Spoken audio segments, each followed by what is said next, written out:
Huh. You're not working. Why? Okay, you're working. Yeah, you're working. Everything is working. That is so cool. That is so cool. Okay. Dumpling is your boy in commercial because you want to having a wonderful day on this 24th August 2025. We are about to make some videos. Had a great day with my mom. Had a TikTok live, pretty quiet, but still made it, still did it. So I'm gonna be filming some nature corn, and you're gonna enjoy it, hopefully. Sounds good. Sounds delightful. Waiting for this to open. That way we can see if we make a mistake or not. I'm gonna see if there's something to open or not. You want me to forget you? Seems good. Anyway. Oh, you see? You break. You break, dude. You break. You constantly break.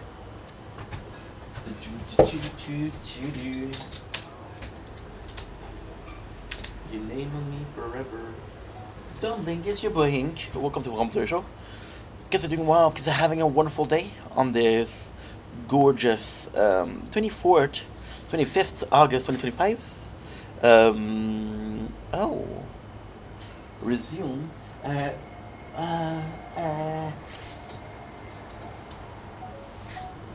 don't blink, it's your brain. Welcome to the show. Doing well for having a wonderful day. Making sure that my playthrough is working, and we didn't make sure at all.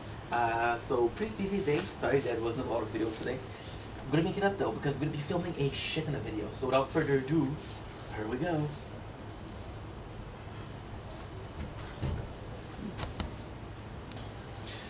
You want me to forget you?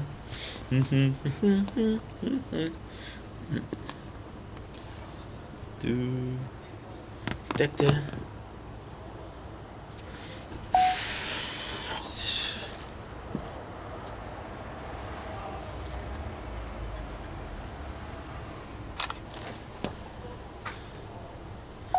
Don't blink, it's your boy Ink. Welcome to our show. Doing well because having a wonderful day on this delightful 25th August 25. We saw my mom, so of course we got the Mama Vendetta treatment, which is not one but five of these bad boys that I've never tasted. So this is a taste test that I'm hoping is really good because otherwise I have these bucks. I'm just gonna give to people. The Shortbread Bakery, shortbread buttery toffee. So it sounds delightful. She bought at home sense. For the lava shortbread cannot be expressed through a cookie.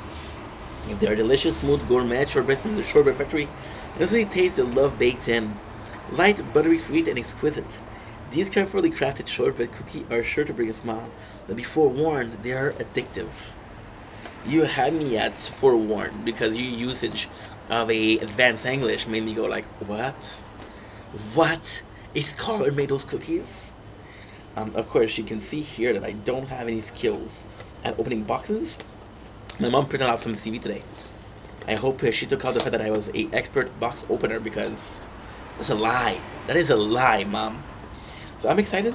Again, a bit nervous because 5 boxes.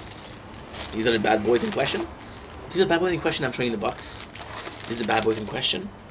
Hell to the year. And let's see what's up. Let's see what's up. Let's see what's up. From not the best box opener to not the best plastic opener. But at the same time, we are kind of following a trend of being pretty average. I think it makes me human. I think us being average is relatable. I had an emotional day, so now we're gonna be eating our emotion. And finally, for the taste test, we got the one, the only shortbread bakery salted caramel. No, buttery toffee. Sorry. Mmm. Mmm. Mmm.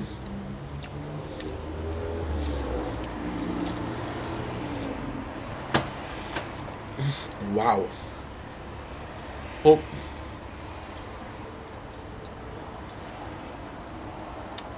Delicious, addictive. But it's true right now, and I'm trying not to eat more than a box a night. Why is it so good? Well, first of all, You really get the shortbread. However, it's more a question of how buttery it is. This in this case is quite nice. Oh yeah. Yeah. But it's not only that, because I think it's the coffee. Of the caramel type. I rolled toffee, caramel, coffee. It's so good because the shortbread itself is a lot more shortbread. The taste of the shortbread is a lot stronger than caramel. However, this is amazing because when you're done eating the shortbread, you have a lot of toffee in your mouth. So, that nice mixture. These are so good. Gonna chill, otherwise I'm gonna be eating the whole thing. Very sweet, very dry. The shortbread, what you expected.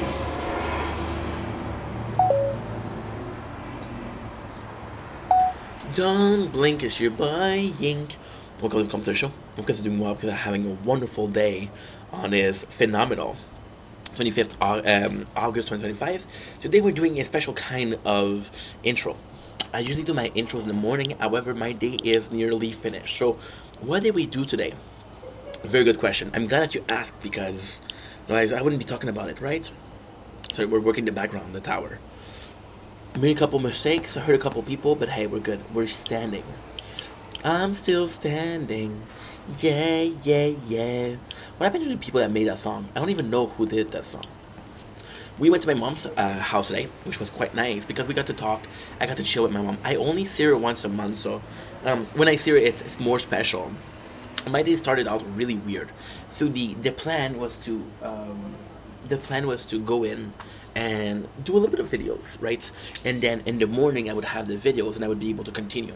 And then the plan became, okay, well, I'm not able to sleep, so I'm going to be streaming, and I'm going to be streaming. So then we woke up, and we woke up later than usual. And because we woke up later than usual, I wasn't really able to follow the plan. So the plan was to upload a lot of videos, but then I didn't have a lot of videos to upload. Now that's not true, but at the same time, it's not true because we do have a lot of videos. But when I go to sleep, when I go to do something, what I love doing is I love uploading a longer form of content. Because with shorter form of content, usually what they'll do, they'll break. So they'll stop uploading. They'll upload in 3 minutes fragments.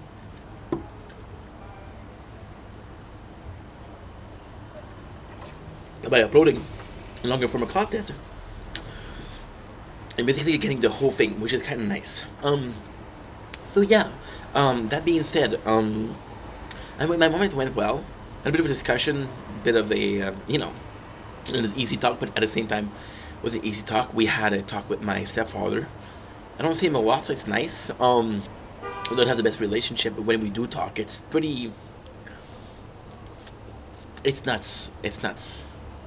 Because when I was around, it wasn't the best, but now that I'm not around, like, I think part of me was protective over my mom, I think, but then I didn't give him a chance to. I didn't give him a chance to prove that he was a good dude. I didn't know that he was a good dude, so automatically I thought he was a bad dude. That's because you don't get the chance. You don't give the chance people to be nice. So, that's pretty much it. So we went back home. We uploaded a little bit. Tried to sleep, didn't work. We went to do a TikTok live. Now we just finished the TikTok live. Gonna be some videos. It is 7:24. We'll be making videos until 9 o'clock today. And if I can make videos until 9 o'clock today, I'll be quite happy because we've done so much, which is good. And tomorrow's gonna be the same thing because tomorrow I have to get my father's house. Shortbread bakery cookie, toffee. Shortbread toffee caramel. So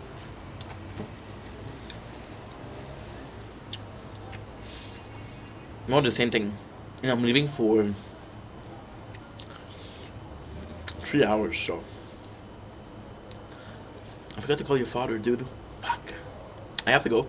my father before it's too late and he complains.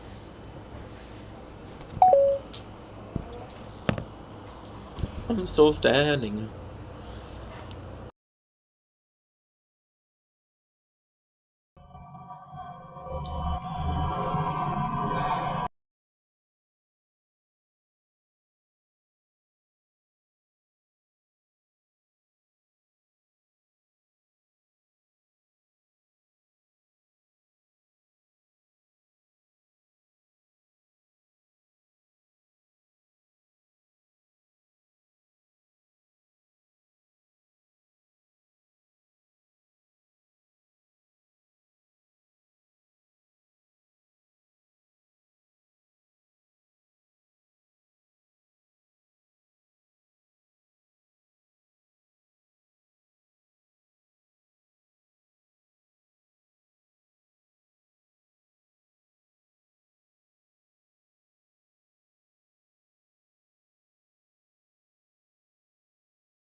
I love my father. Love my father. Looking like a lonely child. I'm still standing. Yeah, yeah, yeah. Les scanners habituellement sont payés. Don't make me pull that face card. I accidentally blocked myself getting rear-ended, guys. I just have this basic white.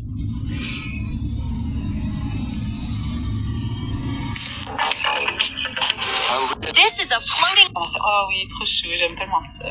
Deux tout croches avec une scam, avec un scam. Ah! Deux tout croche avec un scam. Viens parler inbox, bro. J'ai plein de monde sur ce chat-là que j'ai parti leur boutique. Puis qu'à la fin, ils vont te le dire eux-mêmes que je suis pas un scam, mais ça me fait plaisir que tu penses ça, t'inquiète même Mais à la pas. fin, là, faut. Genre, je comprends le Moi, principe. pourquoi vous êtes ça? J'ai la tête d'un scammer, hein. Ouais. C'est pour ça Mais que je tout le veux monde avoir pense tout le temps ça, là, que genre. Bon. I'm Dayel.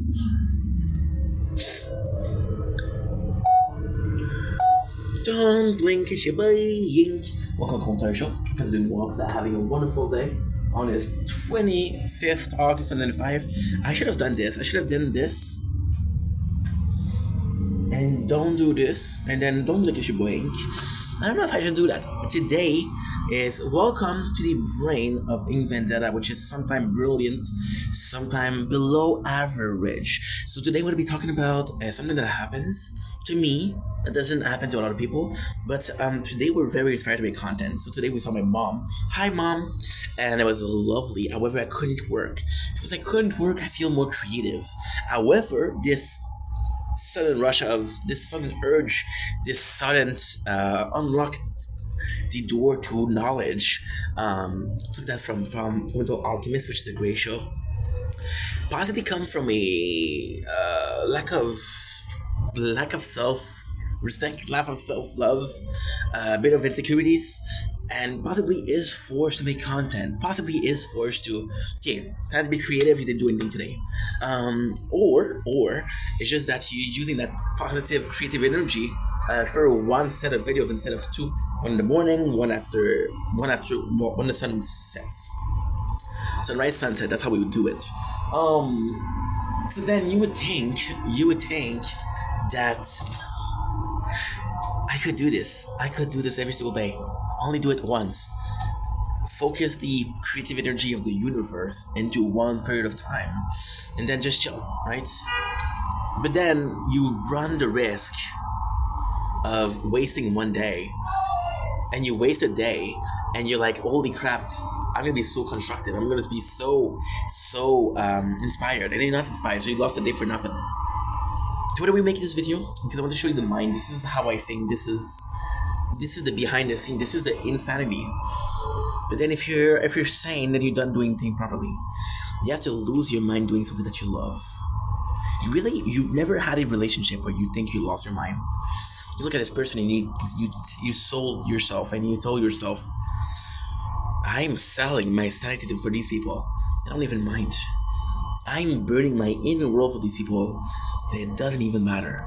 You fall in love with one person that breaks your heart. Avoid that. And you're out here creating a dream, building the dream that you've been dreaming about for now 8 of your life. You're able to put in the same sacrifices. Don't blink, it's your boy Ink. Welcome to the Commentary Show. Because doing more after having a wonderful day on this 25th August 2025. Today we're talking about MGK, but we're talking about because this is a video that we did before, but today we feel more creative, and I just finished watching Ticket to My Downfall. Oh, guess what?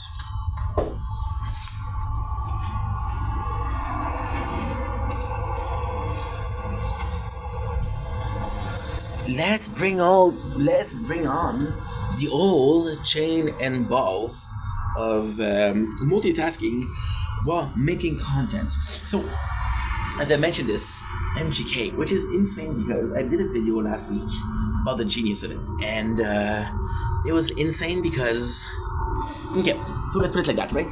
I did a video about 2 months ago, and this is when you know that I've been doing this for too long today and I'm going insane. I made a video a month ago and we were reacting to MGK Vampire Diaries, and I was like, okay, well, guess what? It's completely different from Ticket to My Downfall. I fell in love with his artistic sense while he was making Ticket to My Downfall.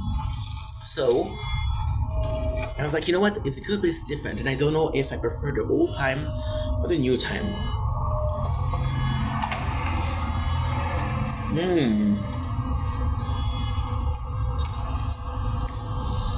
I love it. Those boys. It's funny because I did a reaction. It's funny in the comments. it made me feel, and the word we're looking for is hella guilty. Because the person was basically saying, hey, he's happy. Who cares if you like the music? Not to me personally, but it was like, who cares if you prefer the music he was doing before or prefer the music that he's doing now? She's healthier, he's happier. And at the same time, it completely blew my mind. Now, it's gonna be a long video, so sit down, have a grab a Shortbread Bakery caramel toffee shortbread cookies. Not a sponsor, but who knows with the social nowadays, the social life of the internet. There's three main subjects of this video: guilt, pain, and past, present, and future. So we're gonna talk about guilt, right? And I saw the comments and I felt guilty because he was right?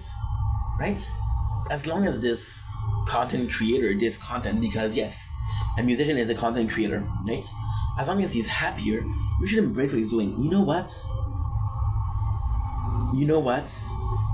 I am an asshole, which is the part that we call guilt. I'm an asshole for looking at this and saying I prefer when he was sad. I prefer when he was doing music that that made me feel a type of way.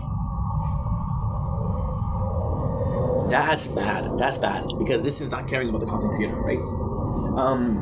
We lost King Cobra GFS this week, and I cared about Josh a lot because I related to him a lot, and it was somebody that made me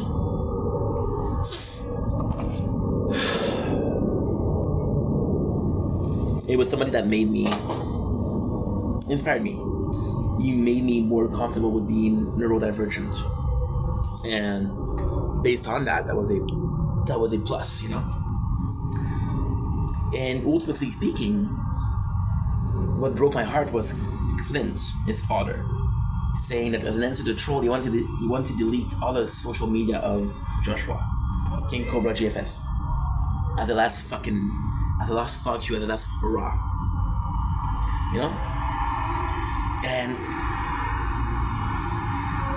I felt that Clint was right. I felt like he was doing that. And then for a content creator, and then this brought me back to the MGK. So did it bring me back to MGK? No. This is a absolute, complete fabrication. This is a lie. Do not believe the guy that's talking to you. It didn't bring me back. However, tonight I was doing a live. There was nobody. I was talking to myself, just like right now. I was listening to music.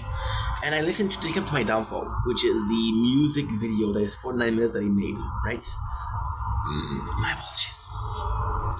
It was just gorgeous. And I fell in love with this, and this is where the idea came from. Now, the reality is I didn't make videos today, so my creativity is left untouched today. And I'm feeling very creative. So yeah. So what ended up happening is I saw Josh, and I'm not here to point fingers, but the hate possibly, allegedly drove him to drink and drove him to sadly pass away. Am I saying that the hate is what drove MGK to make Ticket to My Downfall? No, I'm not saying that. However, the battle versus the rap battles or the beef between him and Eminem definitely had a part to do in that.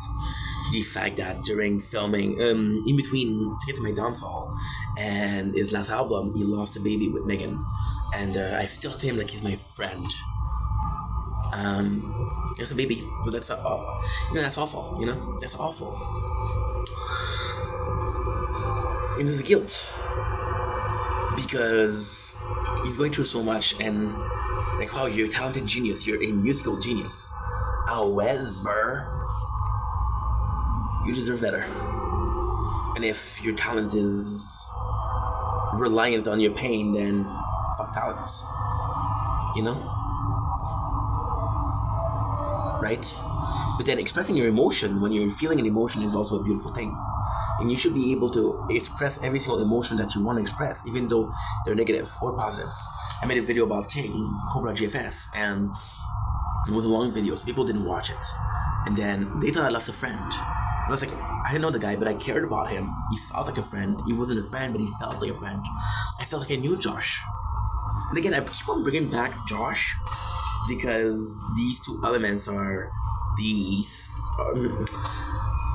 Josh's death and Ticket to My Downfall are the epitome of the sadness, because since I live in a bubble, which is content creation, I don't go out of this bubble a lot. So in this bubble, I'm pretty safe from positive emotion and negative emotion. Therefore, henceforth, when positive emotion happen to me, I feel them a lot because my life is so boring. And when negative emotion happen, I feel them a lot.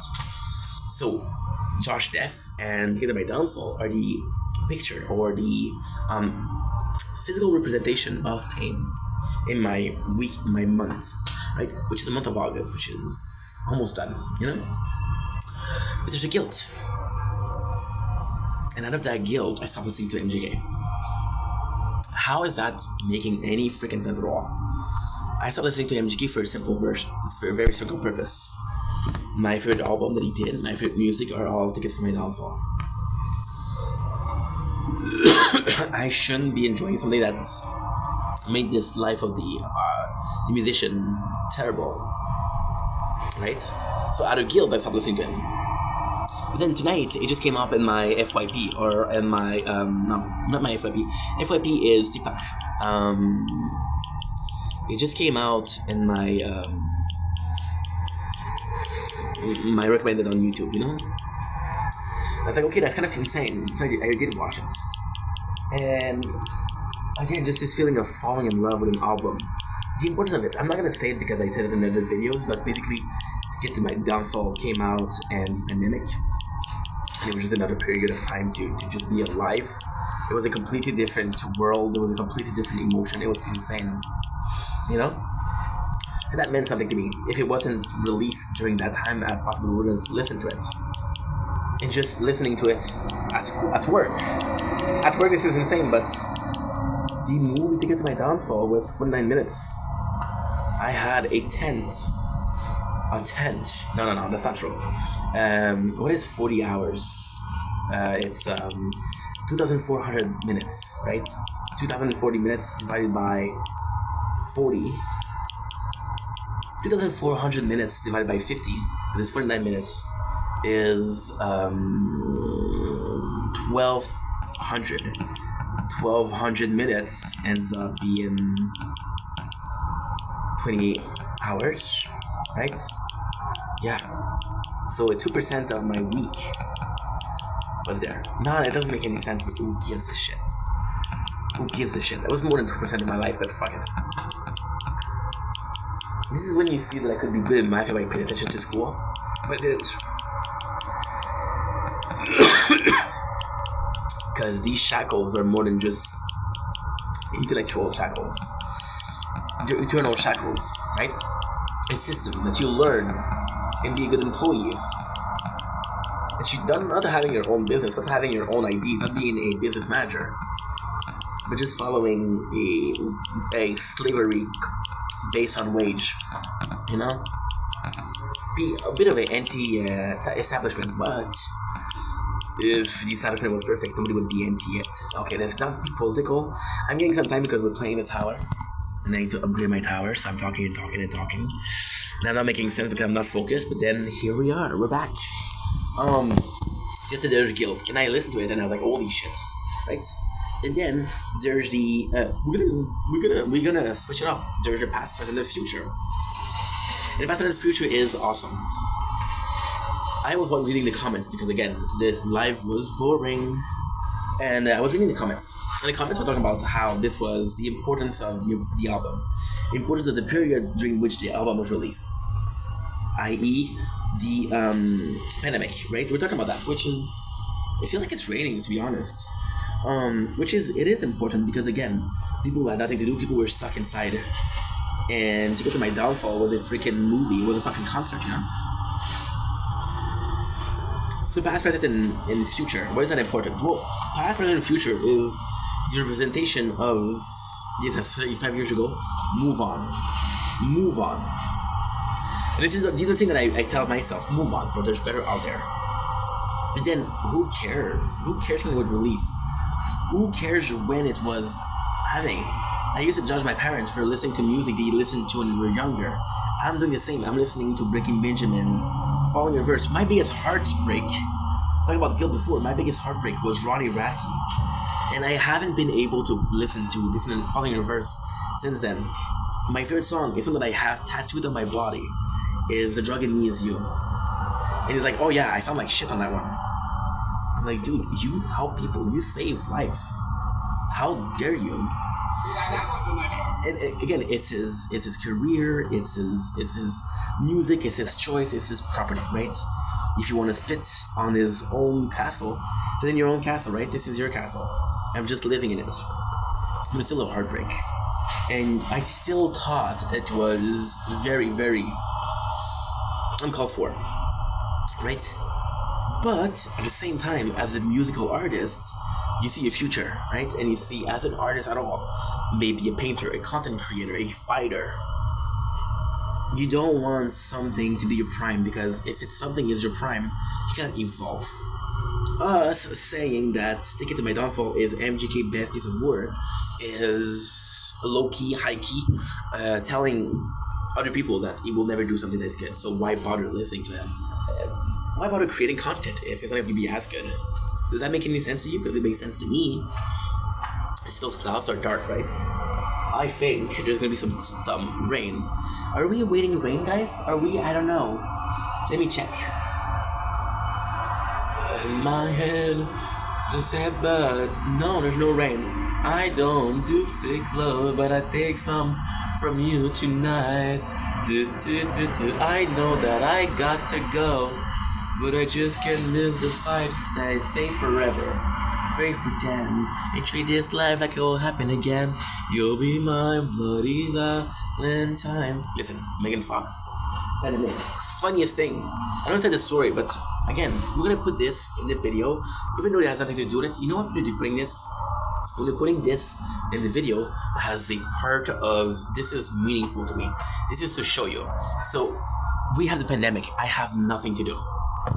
And because I don't have Wi-Fi, so every single day I go to my father's house. My father lives about 20 minutes from my home, walking. And I'm not gonna spend my whole day here. So what I do is I go to his house at 12 o'clock. And what I do is I leave his house at 5:30 when he wakes up. And what I do is I download the shows on Netflix, because I have a Netflix subscription for some reason. I download shows. I download videos, I download music. And every single day, I have to walk for 10 minutes. Now, when I'm at my father's house, I watch videos. When I'm at home, I watch videos. But when I'm on the road for 40 minutes a day, because I get 20 minutes back and forth, right? I'm listening to Bloody Valentine. Not once, every single day, for a month. It was that good. That was that good. Bring back to the and she's talking to me. She's important in my life, so we're gonna listen to her. Okay. I don't know why you tell me that, but okay. So yeah, so it's kind of sucky because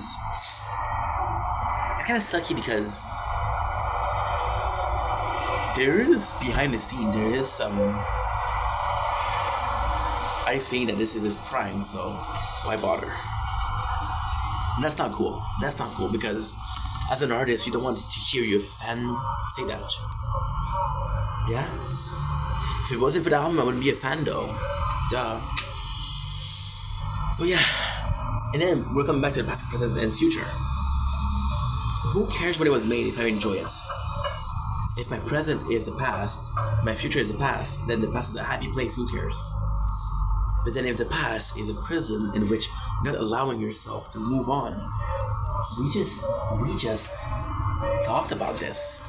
We literally just talked about this. I know other way, but we just talked about this.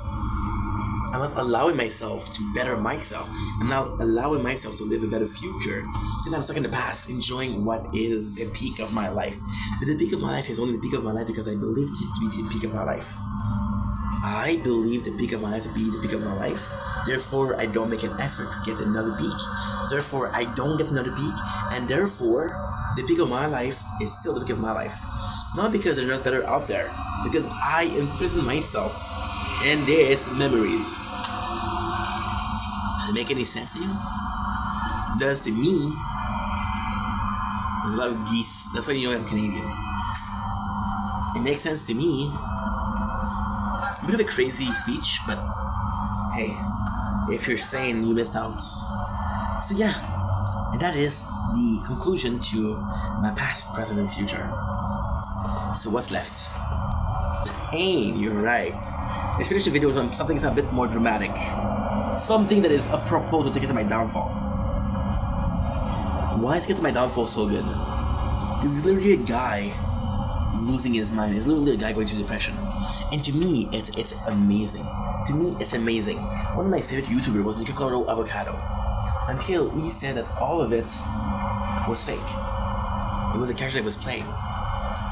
He was watching us like ants on the hill. And at that time I was like, bro, you're such a douche. There's something beautiful in this decay of humankind. There's something beautiful in this artistic decay of humankind. I am in pain, therefore I create. I create because it feels like a therapy. It feels like a therapy, so I'm sharing my pain with you guys. And out of this pain comes out a beautiful product. Maybe music, maybe painting, maybe fighting, maybe content, right? It comes a beautiful product, which is a direct result of my state of mind. State of mind is beautiful. The music that I'm going to do is more positive. My state of mind is more negative. This product I'm going to be doing is more negative. What if pain was relatable? Then you associate pain with being relatable. Everybody goes through pain, right? Everybody goes through shit. Right? Right, yeah, you're right. So what do we have left? What do we have left? You have the level of pain.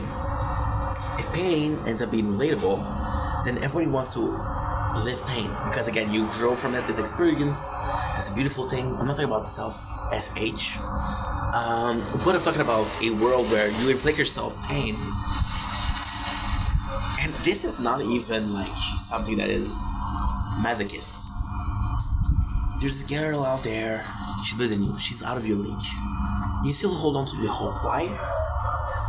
Because it's worth living. You know they don't have a chance, so you go out for the girls. You get heartbreak, but for seconds on a day, for hours out of the week, it feels freaking good. Like, wow, what a feeling. What if that love was worth the pain? You know? And at the end of the day, you went through shit, so you're more relatable. At the end of the day, you went through shit, so you're more knowledgeable about life because you've been through stuff, right?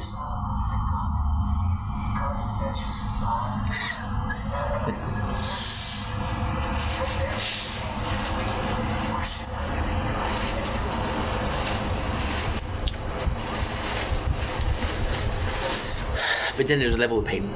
See, happiness isn't quantifiable. Pain is. Anger isn't quantifiable. Pain is. Why do you think the doctor asks you, out of 10, how much is your pain? Your shrink doesn't tell you out of 10 how much is your anger. Your shrink doesn't tell you out of 10 how happy are you. So what did the doctor do? Because physical pain is different than emotional pain, right? You don't learn from physical pain. You burn yourself like, oh, okay, don't touch fire. That's pretty much it. So you have level to pain, right? Some level to pain are a learning experience. Okay, this is gonna make me a better person. That's good. My first heartbreak, you know what? You weren't a good boyfriend, so you deserve it. She deserved better.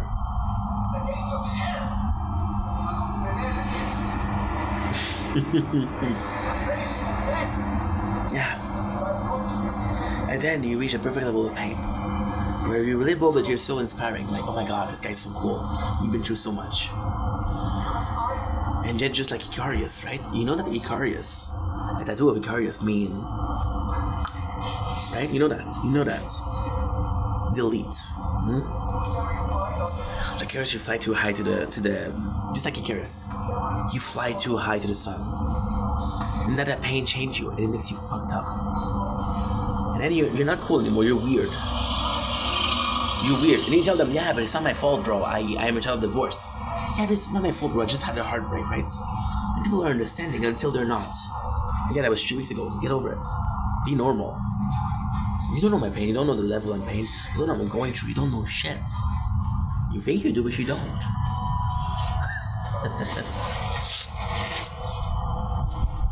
We just finished Lost today. And my heart is broken because Lost is so good.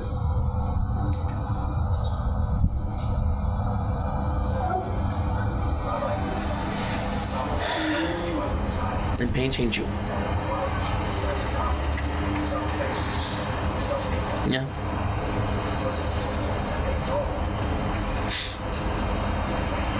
So you're stuck in between a level of pain which will make me better and a level of pain which is tolerable. So why am I saying this? Take it to my downfall. Because my downfall is a perfect experience. It's a lot of pain, but it's artistic. It's a lot of pain, but it's relatable. It's a lot of pain, but somehow it makes sense. It's put in a way where it makes sense. It's a lot of pain, but you survive. And you end up stronger. But you know what's beautiful about that pain? And the worst thing is I did a drunk video about it. A drunk video. I was drunk, but it was still a good video. Oh, good. It's a... No matter what you think about the music that he makes right now, you can see that there's a proof. There's a solid proof. There's a concrete proof in the concrete, in the city of concrete, that he went through shit. When I tell you that one of my biggest regrets is not filming earlier, because you don't know how much I've worked on myself. You don't know how much I've been through. You don't know how much I suffered to get to where I am, right? But then how selfish it is for me to think that you guys need to see that, and if you don't see that, then I'm not being honest and I'm hiding stuff, which is not true. I'm not hiding stuff, right? So then fudge. That was important for my genesis. In the lore of who I am, this is important.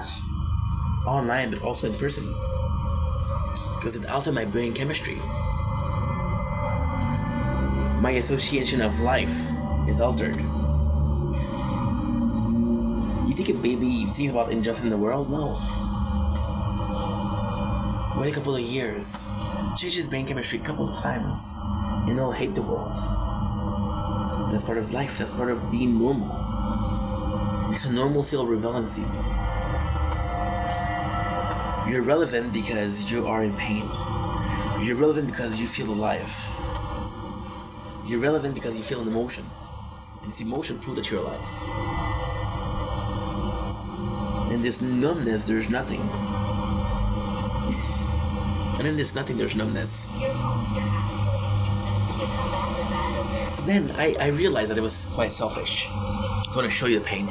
Just so I can brag about how far I've come, right? But then I realized something. Nobody cares about the caterpillar. Nobody cares about the cocoon. Why? Wow. Let's just say that I just said I was lost, right? There's just this scene in Lost. There's a caterpillar in a cocoon. There's a hole, and he's ready to go. And a character in the show takes a knife. I could open up the cocoon, but if I do, it's gonna be too weak to survive. So if I do that, I kill it. And I don't want to kill it, right? But then, here's the thing. That's almost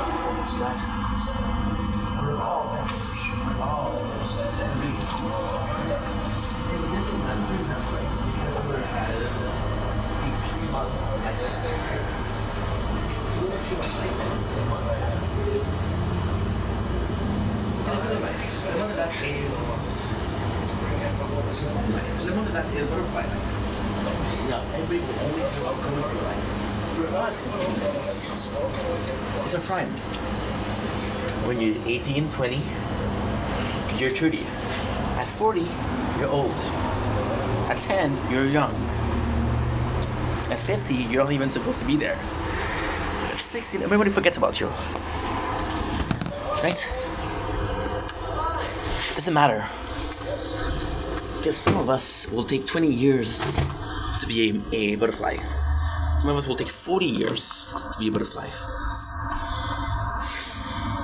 You know?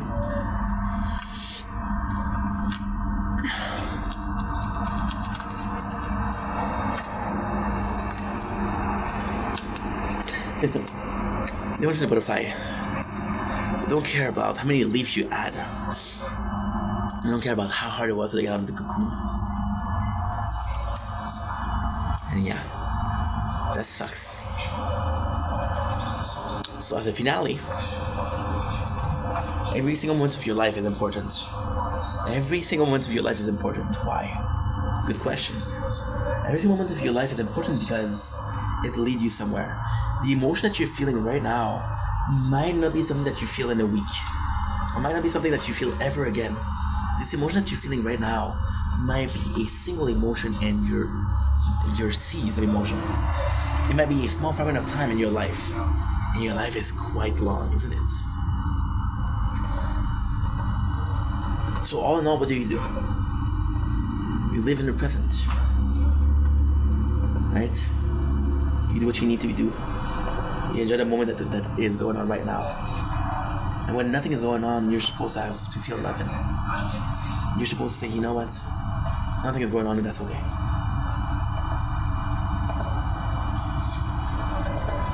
And that is the death of creativity.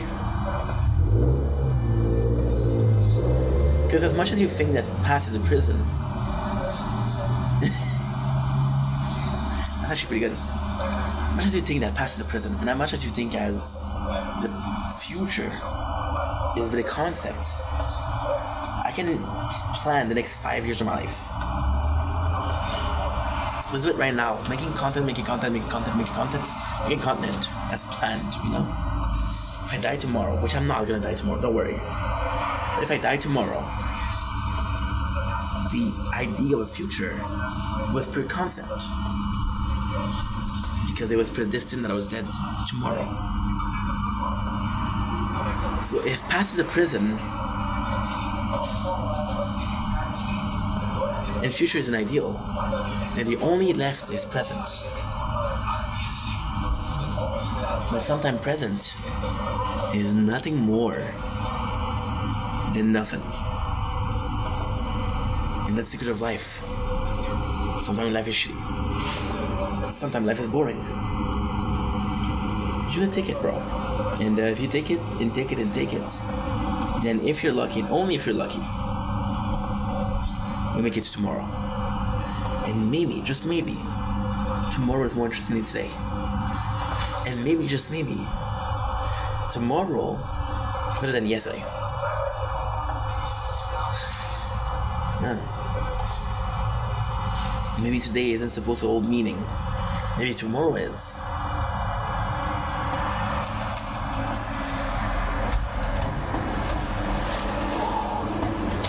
That, my friend, maybe is the meaning of life. Who knows? Okay, so. Breaking in with.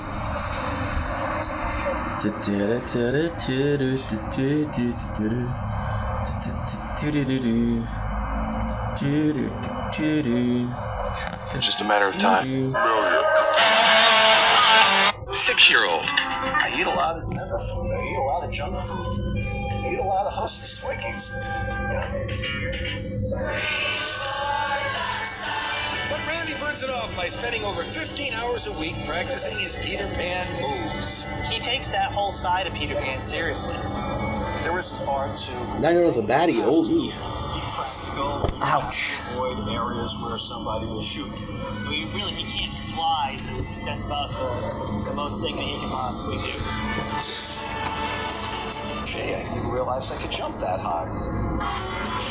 Randy's not just Peter Pan at home, he's Peter Pan everywhere. Even though that's caused him to lose a job and his 20-year marriage. Being Peter Pan means I can wear what I like, play what I like, play whenever I like, and wherever I would like. Hello? What is your name? They call me Peter Pan. Is Peter Pan a woman or a guy? It's a boy, Peter. 6-year-old. I eat a lot of never food. I eat a lot of junk food. I eat a lot of Hostess Twinkies. But Randy...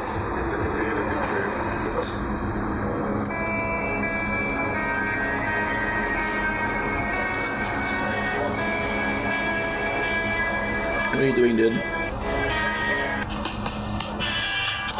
You want to do what people make fun of you. before you miss it.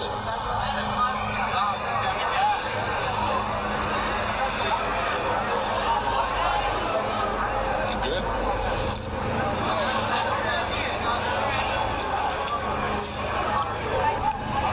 If you want to be like that, I'll be like that. Trust. Tell me right now, I'll be like that. You're already being like that. So you set the temperature. How? Because who was the one texting you? I don't gotta say much on the stream. Alright, don't say much, because that's how it is. I was the one texting you. I was the one asking you how you were doing. Who was you on the phone with right now? Who was that for?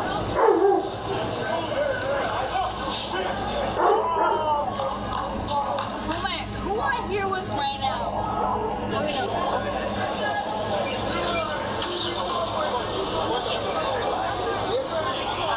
Il est top stressant.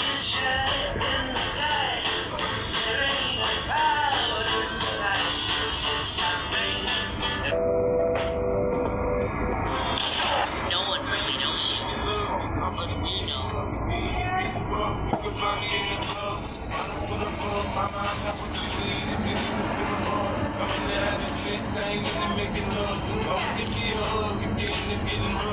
No one really knows you. But we know. In Fish Eater.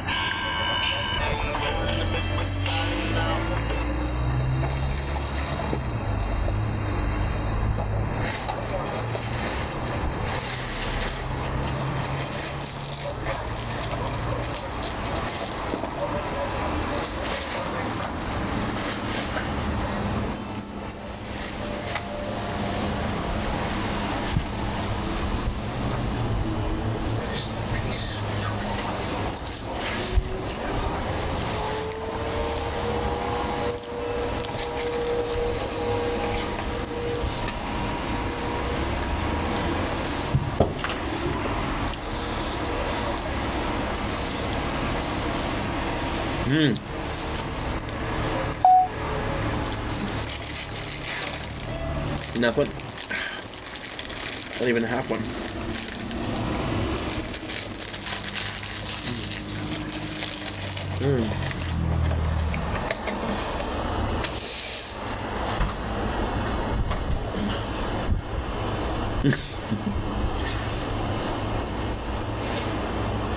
You see now,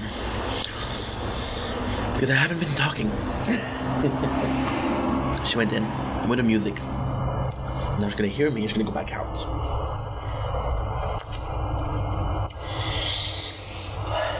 Okay.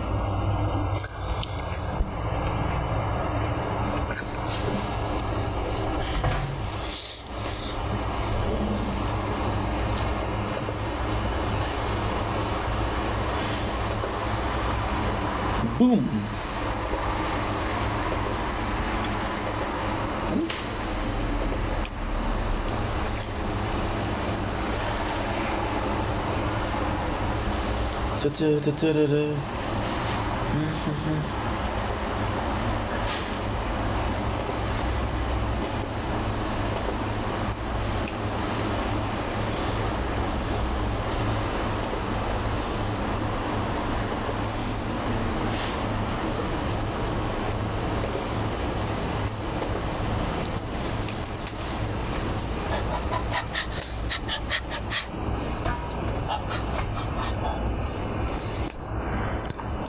I'm right where you left me.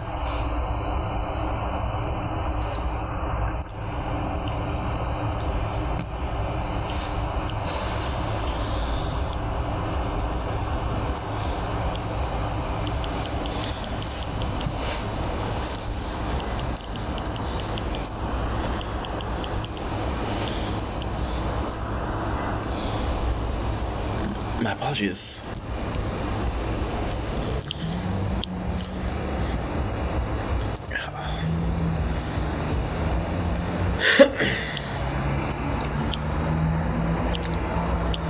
I'm right where you left me.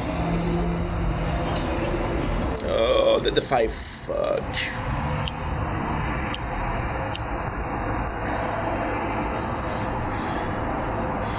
Okay, let's go. Change one skin.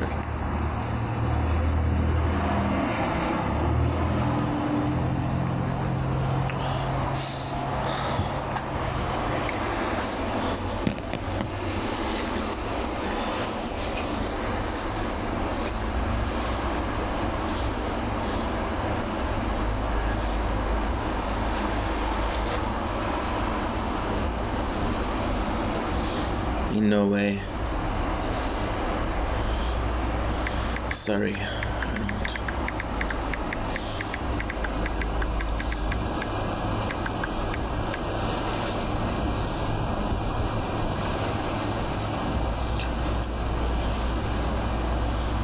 Very low.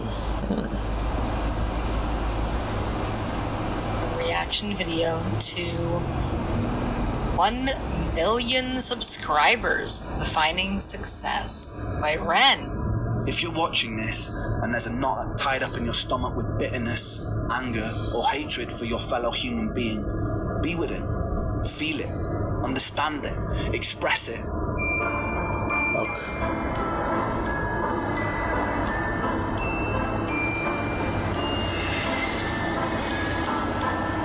What the heck is wrong?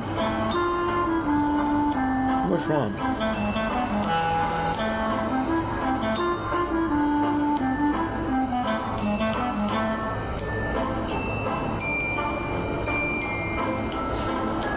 What?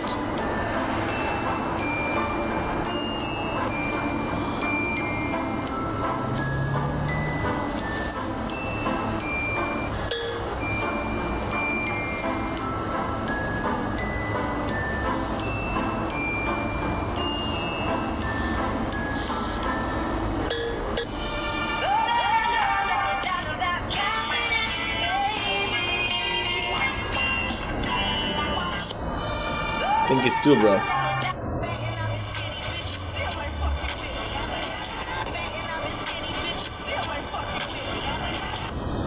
Never, never, never. Nothing beats a Jet2 holiday. And right now, you can save Nothing beats a Jet2 holiday. And right now, you can save £50 per person. That's £200 off for a family of 4.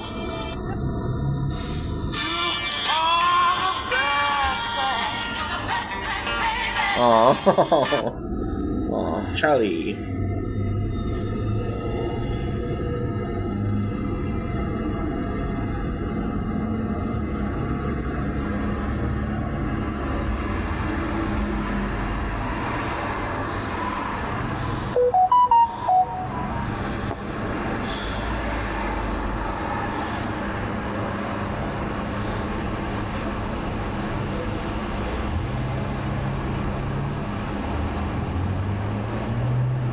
It's not a pig, it's a fig.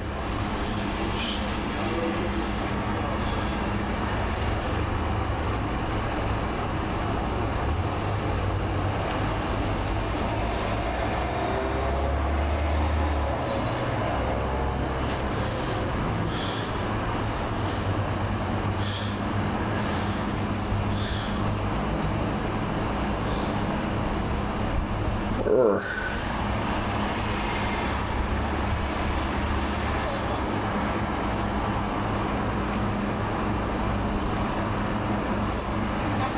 Are you working or are you joking?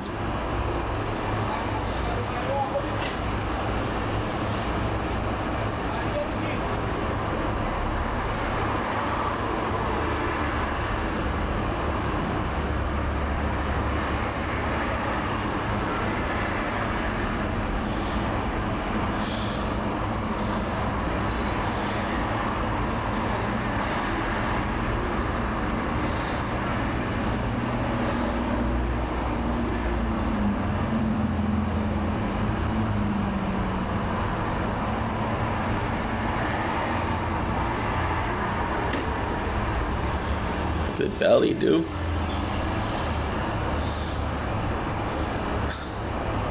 Because I know this is Adele. I think this is Adele. I think this is Lana Del Rey, and this is Billie Eilish.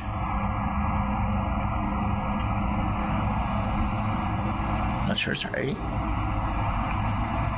Copy.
feel like a lot of work.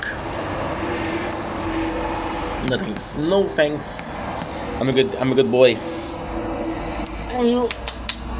Wake up to reality. Oops, to go with gravity. Don't blink, it's your body. What a beautiful intro.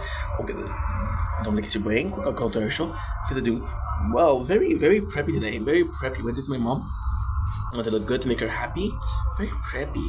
Today I am gonna be drum rolling my way into your heart. The old drummer boy from The Office. We're trying to gain some time because I'm doing something in the background. But you're not supposed to know I'm doing something from the background because they're like, oh, Ink don't care. Sorry, I'm a workaholic, dude. Today we are doing number 2 de saison 1 de Prison Break, which I don't know how you say it in Romanian. And I'm gonna try to finish season 1 today because we've been watching season 2 a little bit yesterday, and it's how did the kid say it? Low-key hype.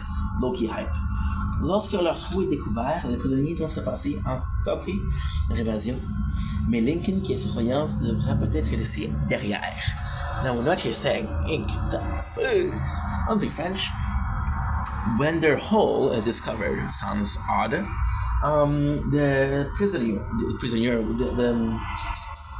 The inmates, okay, have to hurry and tempt their evasion. Lincoln, who's under surveillance, might be left alone. Look at the face of Sarah. She's heartbroken, dude. What a good actress. I can say actor because, you know, can I really tell people their gender and assume their gender? No. So let's not do that, please. We're in 2025, thank you. So we're gonna skip the reminder. Bellic is finding the hole now. Thankfully speaking, guess who's there? Eminem in a song. Guess who's back again? She needs back to the friend. We have Mr. Oh, by the way, I forgot to say that Tweener. I forgot the whole part where Tweener almost got raped by Avocado, which is the name of the inmate that's with him. You know that they run out of ID. We started with Abruzzi, John Abruzzi, with Sucre, Hey Papi, with Michael Scofield, with Lincoln Burrow, and now we are at Avocado. Well, Tweener is also not a great name, I guess, because I don't know what the Tweener is actually. It seems like Twink. I don't know if that's the thing. So Avocado came in, and Tweener was like, yo, I gotta take a knife, which is technically a razor blade, and he chopped homie's pee-pee, which is relevant how? Well, because if he stays in jail, he gets, so he doesn't have a choice anymore. That's pretty much it. So Bellic comes in and he finds a hole. Luckily for us, our hero, D.B. Cooper, it's a prison show, so inmates are heroes. Makes sense, yes. He comes in and it's like, yo, you ain't gonna do ish. So take a shovel and he hits Bellic. However, he puts him in the hole, which is kind of cool because the same place gonna be the evasion for some of the inmates ends up being the trap for one of them. However, D.B. Cooper gets really injured because somebody broke a coffee pot and he had some glass here, right? So Michael's like, yo, we have to make the exit tonight. I need to do one thing because they bring dogs in. Now, it's just a possibility that there's always been dogs, but now there's dogs. So then Michael tells the inmate to make your own stink. So some of them are super smart. Like, for example, Sipat used rubbing alcohol. DB used disinfectant that he's doing on the wall. Sucre and Michael use bleach. Teabag use cafeteria food, and John Abruzzi use horse's manure. Did I remember correctly? I think I did. When you remember how the hiders thinks, because of course I'm watching this show for entertainment purpose, but I'm also watching this show because one day I'll be in jail for horrible crime against humanity, and I'll be looking to escape, and this is gonna be my blueprint. So we have Michael and we have This is so crappy because today I went to my mom's house. Yes, my mom's house. That's a name of the podcast. And I was on the bus and I was watching for season 2. And I'm at season 2, episode 4, still watching this back. Like, I just want to move on, dude, but all in hopes. So we have Lincoln, who's really behind it, and this is where the show gets kind of dull. Not on purpose, but it gets kind of dull. So how does it get dull? Good question. I'm glad that you ask. It gets dull because Michael has people to take care of. No, Lincoln asks people to take care of Michael, which would be a very nice moment, very enduring moment. If we didn't see it, I don't know, episode 12, right? Get Nick Fuentes, right? And they're putting away, and this is really good. They're putting together the fact that there is a house there. There is a house that is bought, and the house. See, they're hanging at straws. The straw that the chance was alive. Then we found the thief. He's not alive. There is a house, and the house that's discovered before that was bought thanks to the money from the life insurance of the president. There might be some clues there. So if they can find the house, they can find clues. But they can find the clues, they can find something. Ends up finding the president that is not dead, that's pretending to be dead. But that's for the story of episode number 21. So now we have Bellic, who's awake, alive and awake, which is kind of cool because it's a Prison Break uses that a lot. They'll use a lot of moments that are supposed to be fear-inducing. I.e., Bellic is awake, so if he gets out, the whole plan is down. However,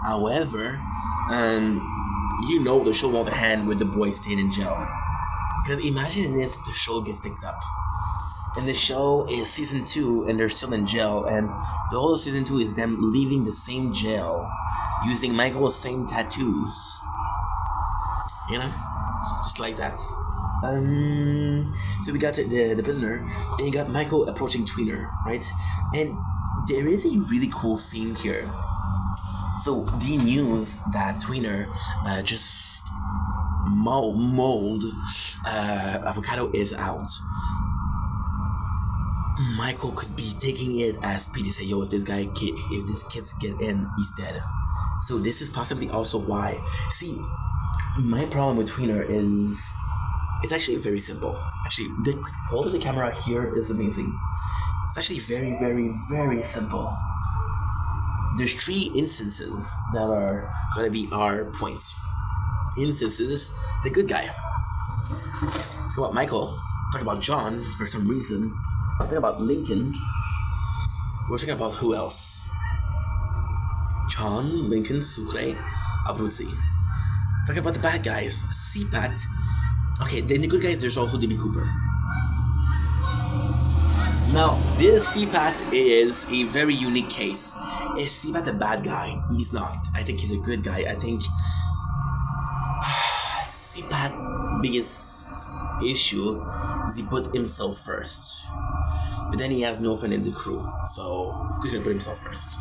Then you got the second one, which is Teabag, which is a bad guy because he bullied his way into making it out, right? These are bad guys. These are people that we don't want to get out. We're kind of forced to get out. That's pretty much it. However, the weirdest thing is CPAT kind of gained his place because he brought money. So he did bring something to the place, and he did bring a lot. See, this is where it gets complex. John Brucey gave a plane, right? Okay, let's put it like that also. Okay, Sucre is a cellmate, so he gave his servants, which is good. Abruzzi gave the plane. CPAT gave pills in the beginning that made Michael seem like he was diabetic. This is good. However, a service for a service. Michael paid for that service, so it wasn't in the kindness of his heart, nor was there a hope for escape. Look at Teabag. Teabag bullies his way, says, "Yo, if that don't come, I'm gonna tell everybody." So that's pretty bad. And then there's Tweener. Tweener, who we know is, and this place is absolutely amazing. This place is absolutely amazing for a couple of reasons. And a couple of reasons are going to be so important. And the first reason is he betrayed the guys. That makes him a bad guy, but the guys don't know that he betrayed them. The guys don't know that he snitched. If they don't know that he snitched, guess what? Because they don't know that he snitched, he's still a good guy. Tweener is the only one that didn't kind of bring in something. CPAT helped them with the bleach. CPAT helped them with the cell. T-Bag also helped with the cell, but T-Bag is a piece of shit. Piece of shit. Not redeemable. It's all a question of how you weight your action. Good versus evil, you know? Tweener belongs in a category where you don't bring anything, and you basically don't have to take you along. It's because Michael kind of likes you, because I think he feels bad for you. You're coming along, right? So you didn't earn your place, you were taken in pity. So what do you want to do? Okay, cool. Yeah, perfect. Okay. So now we have the president, and this is also an important scene because the president, you can see. So it's all a question of power, right? And this is also what's kind of cool with Prison Break. The prison's about power, but the outside world's about power. Veronica and Nick are working for good, but there's a ton of people that are working for bad. The president, Letterman, the company, right? They're all they're all working for bad, or they're all bad influences in the world. But the question is, who's in charge? And we don't have that. We have the president who's in charge. However, at first instances, you see that she's kind of like having to listen to the corporation. And the corporation is doing her every move. For example, here, she's doing a speech. And the company is like, yeah, you're not going to say that because you want us to help you out. You're not going to say that. Which is kind of shitty in itself. Michael comes to Sarah. Michael is very, very, very pissed. And Michael just tells her, look, I'm leaving, and you're either going to help us out or not help us out. See, and this is the crazy part. The whole plan is reliant on Sarah now. And it's a good thing because we did establish that there's a relationship between Sarah and Michael. But it's a bad thing because Michael isn't an emotional person. So for him to go the emotional route feels out of characters. I could have seen that with Lincoln, I could have seen that with a lot of people, but not Michael. Abruzzi calls for the plane, right, and makes sure. And this is the craziest thing because there's a couple of things that are going on. Abruzzi made the first call, and the first call is basically, listen, this is kind of cool. This is super, super, super cool. I'm gonna give a lot of credit for their show, but I don't know how much credit I can actually give. Because it might just be my perception and not basically what's going on. So the first flight is like, yo, I'm a private jet. And the guy's like, how many people are coming? It's like, 8. And the guy said, yeah, but there's not enough place. Don't worry, not everybody's gonna go there. So then he's implying he's gonna be doing something bad. Doing something bad is killing T-Bag. Second one, which is kind of nuts. We have the second call, which is Nick Fuentes. We knew that Nick was corrupted. We didn't know if he was working for the company or something. It's confirmed that he's working for Abruzzi. Now, here's where it's important. In one of the episodes, we know that Abruzzi knows about Veronica. This was his safety card. This was the safety card that Michael was going to cooperate. Right? Now, the craziest thing is, I don't think that he knows that she's Lincoln's girlfriend and not Michael. So yeah, we have Bellic being inside. Bellic, people are asking where he is, which is nuts. You know why? Because Bellic whole life has been a CEO. His whole life. In the second season, he gets fired. Spoiler. And it's kind of crazy because you see how much it affects him and how much his life was dependent on that. You know? So that's pretty much it, right? We see DB who's really hurt, which is kind of crazy. Michael asks CPAT, yo, do you still have an escalator?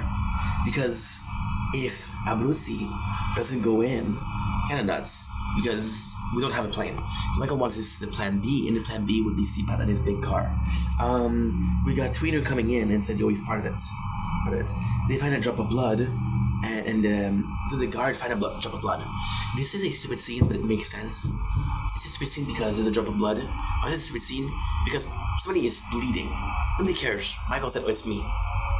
Michael, however, see DB and said, I know it's you. What's going on? He said, don't worry, I got it. And he doesn't got it. He dies. Sorry. Sarah goes in. Sarah calls her sponsor because we know that she's a recovering alcoholic. She's a recovering drug addict. Why is that important? Why is that important? Because you implemented an episode called Goes to the Past. Some shit like that. You implemented the fact that we know that she is a junkie. It's not mentioned anywhere else in the show. It's only mentioned in a flashback. And because it's mentioned in a flashback, then we know and we are guaranteed that she doesn't have a problem. So calling her sponsor is actually quite important because that's a step in her recovery, and we know that she's a recovering addict. You know?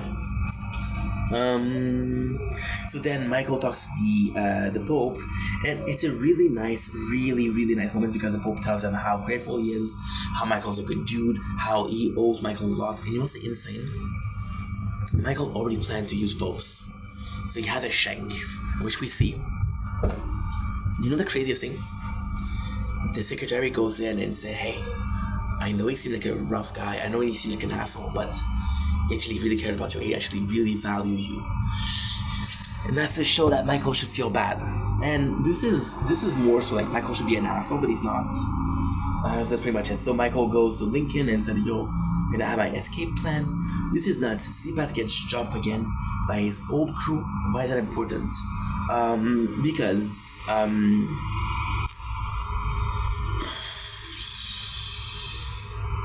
for the simple reason that he has to leave too, because they're after him now. You see the inmates hiding the smell of for when the dogs comes in. It's kind of nuts. Another stupid scene. Another incredibly stupid scene. One of the cops comes in and sees Tweener and says, hey, Avocado is out. So prepare yourself, which is kind of stupid in itself. We got Sucre and Michael, and this is also quite an important scene because everybody else is kind of stressed. The only one that can seem sort of happy. I have it back pain, I don't know why. I'm gonna bring that other chair, but that is not a good thing because if I cannot handle this chair, I forgot I'm having knee problem, back problem.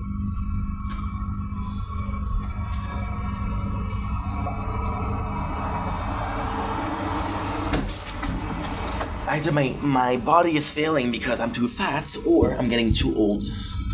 In both cases, something is going on that is not okay. And I mean or likey. You likey when I mean or unlikey? No? Cool. Okay. Oh, much better. Oh, it feels great. Back support. We're gonna end here. Yeah.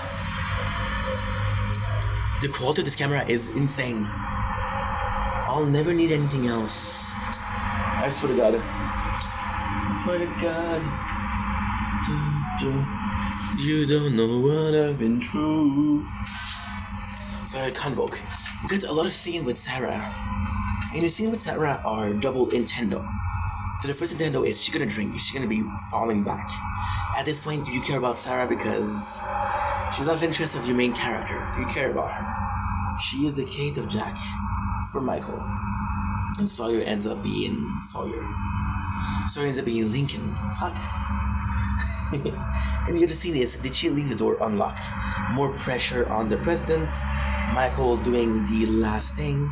His last hope is to see Pope and to actually have Pope free Lincoln. So this is kind of insane. We have Sarah Tancredi asking help from her father, and once again her father's a piece of shit. Her father's like, you're always doing that, you're always bending the rule for your friends. I'm not gonna bend the rules. Now this is the insane part. We see her looking through a pub. Like, oh my god, she's gonna be drinking. She's not looking for the pub to be drinking. She's looking because her father is there. So that's actually pretty interesting. Nick goes in and pulls a gun out of Veronica, saying, you're not gonna leave, and this is pretty much it. Michael comes in. We have everybody motivation to go on out.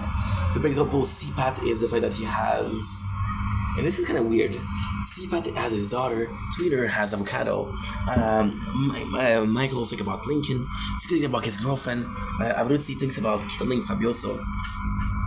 So yeah, kind of insane. And Charles is pretty much dead. And he's looking at a picture of his daughter, saying how he missed her. And that's pretty much it.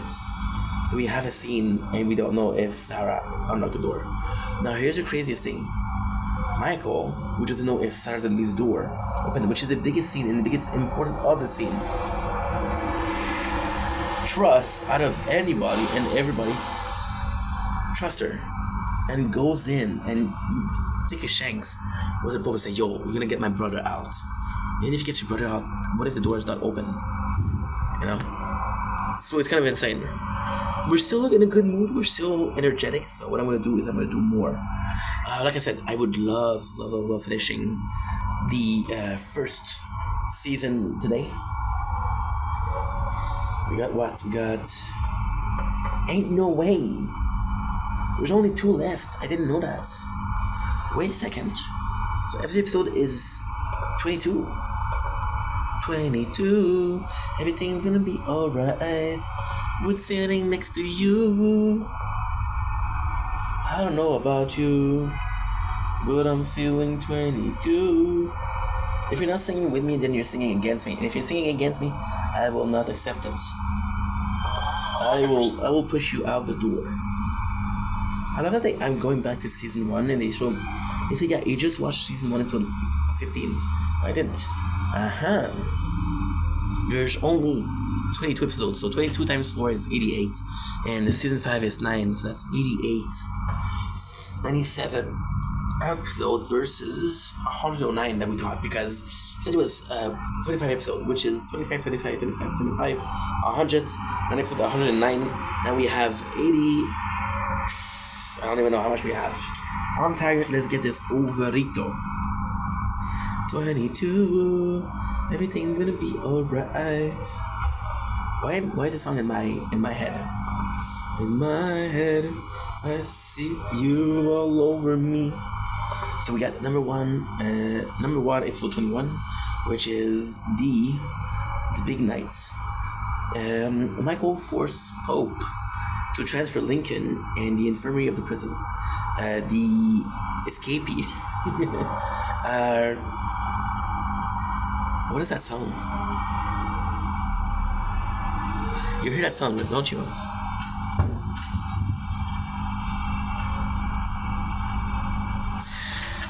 I'm going insane. They make it with no problem into the office of Sarah, which is again kind of snitching. Why watch the episode when you have the information that Sarah is leaving? So the episode starts with Michael capturing the popes and hiding the popes, saying that the popes is in here. This is important, however, because of 2 things. First of all, you got Lincoln out, which is important.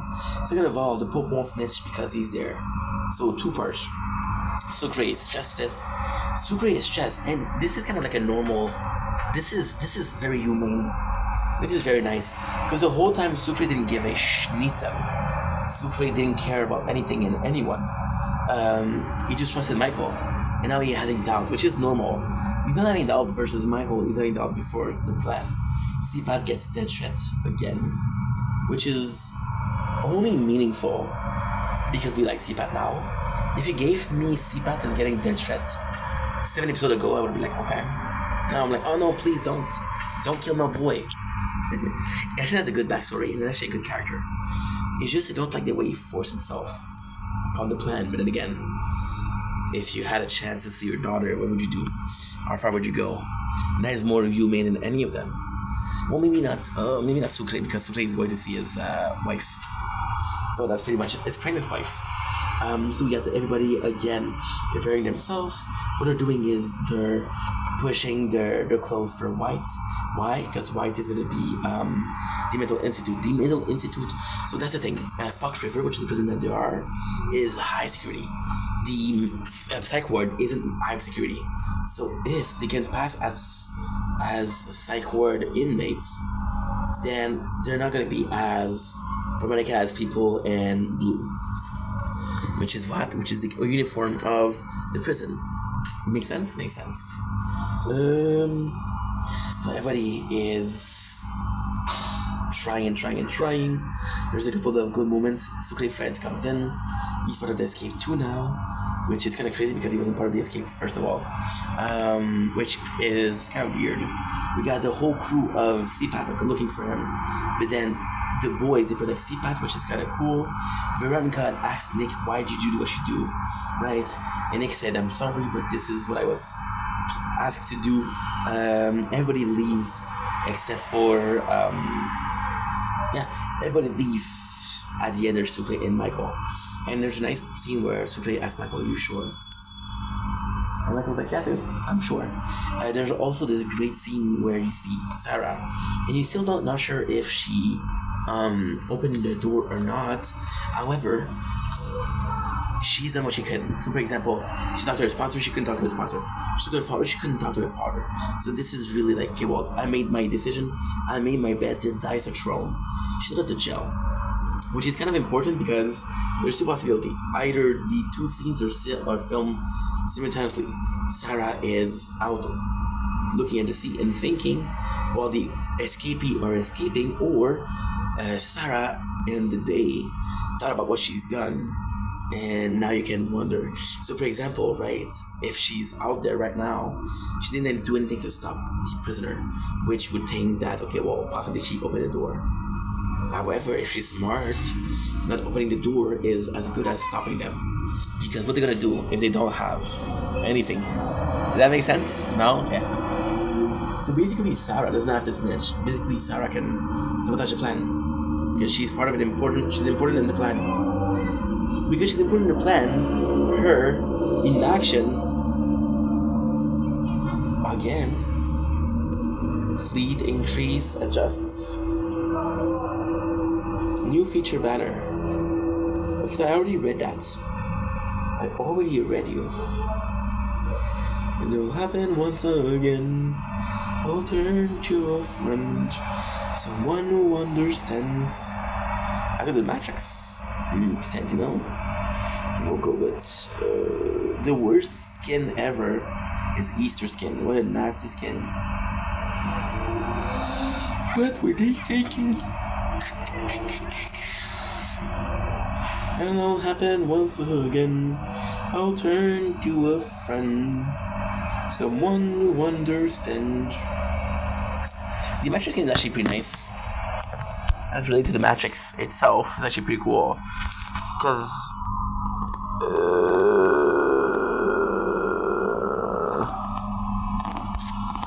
why is it copyrighted?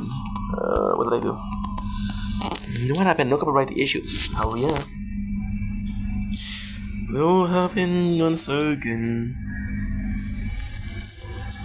Like a sister, see you at a movie street preview. Let's take a break.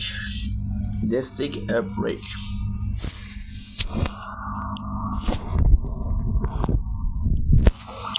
Sarah holds a lot of power, which also basically means that Sarah is in charge of if the plan works or not, it doesn't work. If the plan works, that's awesome. If the plan doesn't work, well, tough shit. Aurora. I only use Aurora a lot. Yeah, we're gonna be using the Matrix skin. This skin, the Matrix. Actually, it's super cool. And again, it's not a skin that we use enough, so I am grateful for that. Yo soy. No sé para ti. Okay, sorry about this. We are back, brand new back. People are still looking for Balak. Now, again, Balak has his old life there. But that he's not there is actually pretty weird. You take a person that doesn't care a lot about the jail, it would be too weird. You take Balak, it's weird, right? So that makes sense. T-Bag finds Balak. Now, here's the part that is insane. This is not the first project. This is not the first time the inmates find someone. They found Bob. Bob was a young police officer in the jail that saw their escape plan and T-Bag killed because of escape plan. Bellic is more important because people don't like Bellic, and Bellic, in their eyes, possibly deserve it more than Bob. So they're gonna kill him or not?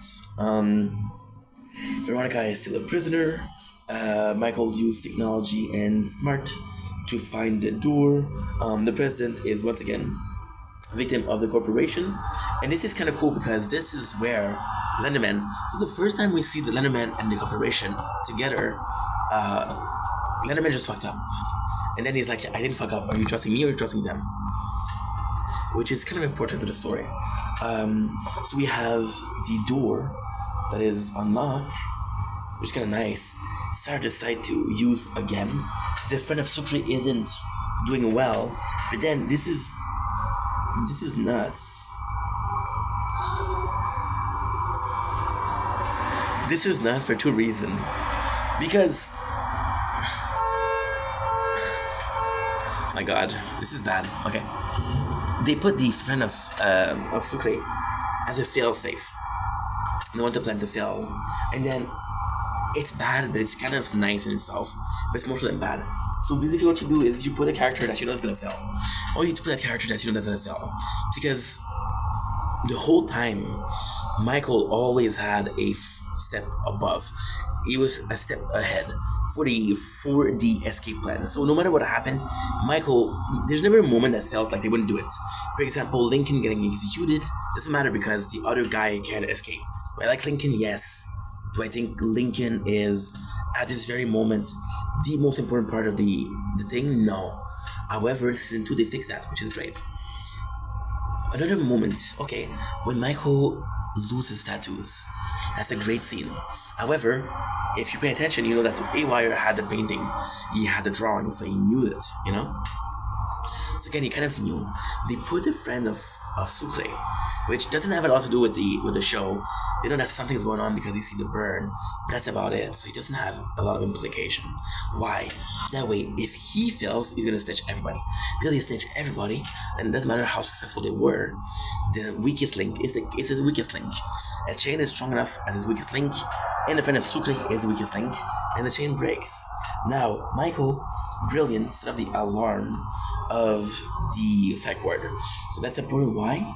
Because everybody has a white coat, and the white coat is again psych ward. See the plane of Abruzzi come in.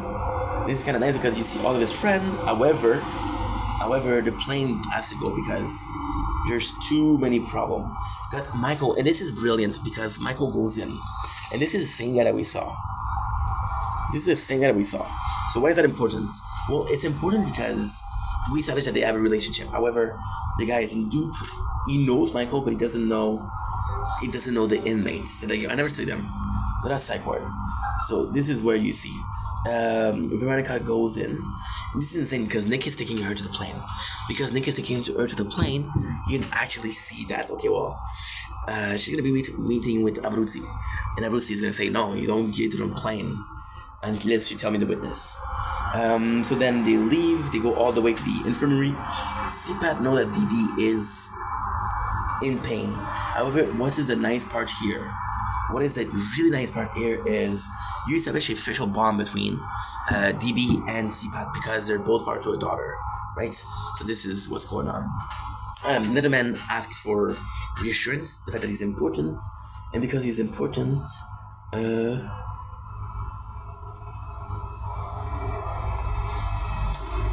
that's super cool. It's super cool. He needs assurance because he feels like she's using him. And he's smart, and she is using him. The next part, we got Lincoln talking to the guard. Now, this guard is super important. Why? Because this guard is super important because he's like, no, I'm not going to lose my life for $14 an hour. So he does the right move. We see the people. For example, we see that him. He's super, super important because he's the guy that told Nick, don't forget who you're working for. So Nick comes in, and the guy shoot his father and shoot Nick's, which allows Veronica to run away, which is kind of important. They see that the door was unlocked. They break the window.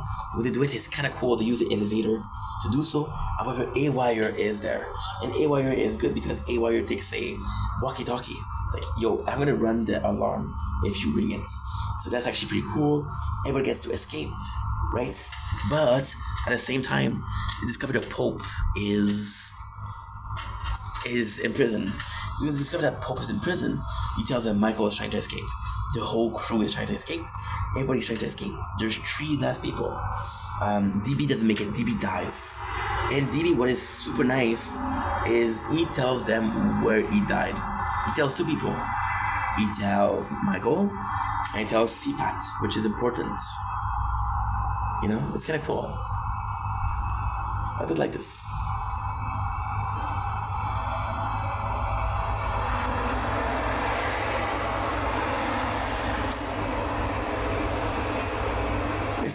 It sucks because DB didn't deserve this.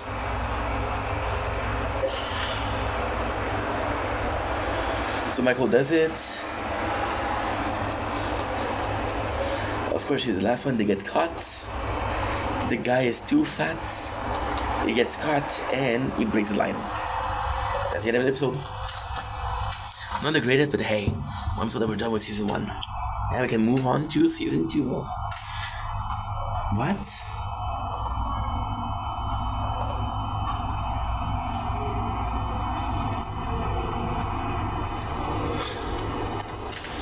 Don't tell me that was the last day today. By the way, they put Five Nights at Freddy on Netflix. I'm gonna watch this. I'm gonna watch it. Nice. I missed Lost, man. I missed Lost. So 22 minutes of the night. Got 21% left. Should be okay. The escapee, after discovering their evasion, Bellic starts a manhunt for finding the inmates. While the vice president takes a scandalous decision. Again, if I was more precise, you would know what it is, but you don't know. And that is my fault. So they escape. The introduction is long. I think it's long. This is a 40-minute episode, which is kind of insane. She's September. Okay, we're good. So I'm hearing a sound like water dribbling.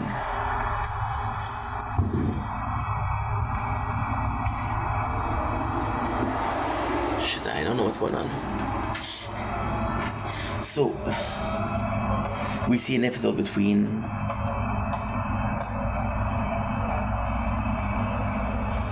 this is weird because it's like a flashback, right? I don't remember that part. You got a new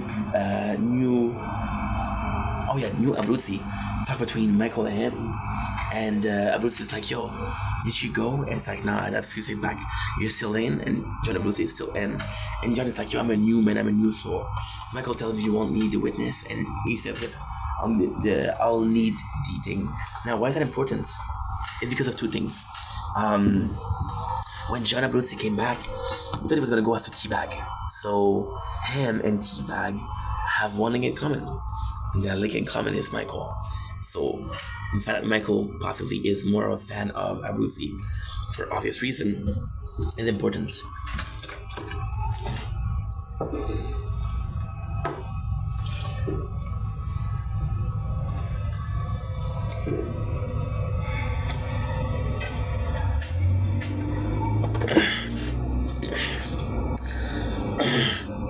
What's his course? So Bellic is asking for, and this is actually a really cool moment for the Pope. So since the beginning, Bellic felt like the pit bull of the Pope. He felt like the important part. He felt like the bad part of the Pope. Whenever the Pope was too human to do something, Bellic wasn't. So he sends Bellic his dog after the inmates, and he's like, "Yo, we're doing." My apologies. Bellic goes in and he's like, yo, it's a manhunt. And the Pope said, okay, I don't have a choice. We have another flashback between Nick Fuentes and Monica, which is what? I don't remember most of these.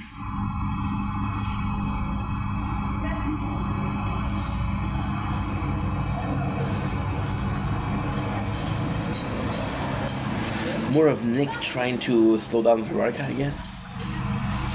Michael and Sarah. Oh my god, I'm dumb, dude. I'm dumb. I'm so sorry. I am so sorry. They put me back in episode 19. That's why it didn't make any sense. I'm like, why are they bringing me back there? There's one episode left. Why are they bringing him back? Well, it is the same thing. When I said about the Pope and Dalek, it is the same thing. They started with a manhunt. This is kind of crazy because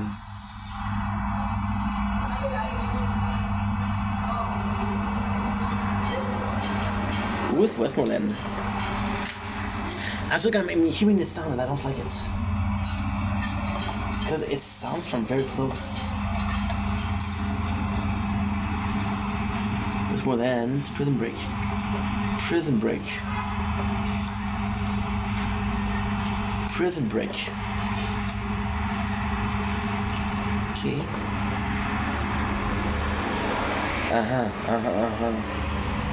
Okay. So who did he snitch on? Okay, perfect. So this is important because I don't remember the scene. I'll see something. So basically what happened is they find the inmate and he snitch. So who did he snitch on? Oh. He snitched on Sucre. Ain't no way he snitched on this boy. It was one of the first one too. That is shitty. Now, the Pope said that there's an escape. He is freaking out because everyone knows that there's an escape. So the prison is going crazy. Now, what happened is Bellic gets fined, and Bellic is on a manhunt. He's pissed off. They find him, and it's like, yo, grab my shotgun. So you know that's the first thing he says. Give me my shotgun. So he goes crazy. I don't remember that part a lot. So they escape, and then they're looking for the dog is looking for them. But don't forget that they blind their scent, so the dog won't be able to do anything. They're hiding even as far as they could be. The 7 of them are going forward, which is good. Again, we got the agency and the vice presidents. See, this is moments I like less, right? This is moments I like less. I don't like this. I don't like Veronica and Nick. I don't like it because I think it's boring. And at the same time, in a show called Prison Break, it's a lot of intense moments. Because there's a lot of intense moments, these feels like a break, and the Endgame GC bros. And then for this new model, Endgame GC bro, the fuck? I don't know what that is.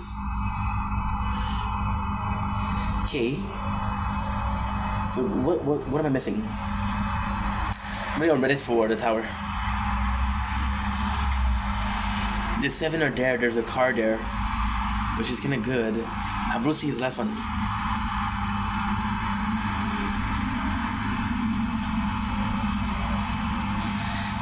Looks kind of nice. So they do. I don't remember anything.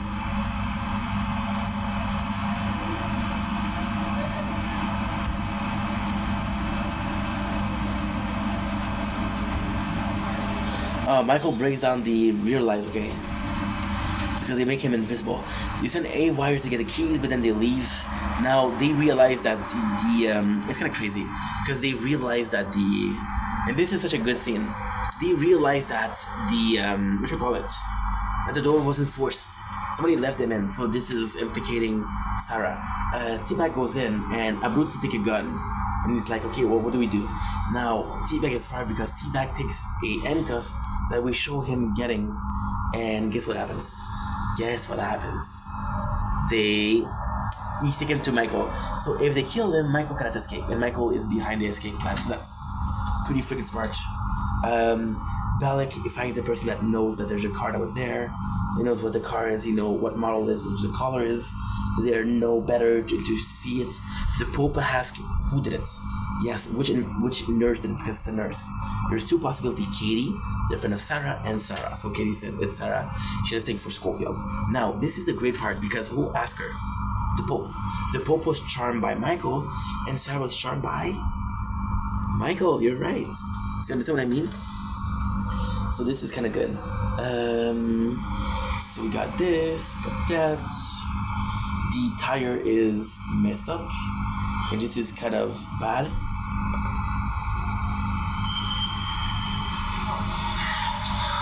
This is as far as you go, my friend. What? No, leave me out here. Not like we had a deal, remember? Yeah, but come on, bro. We're not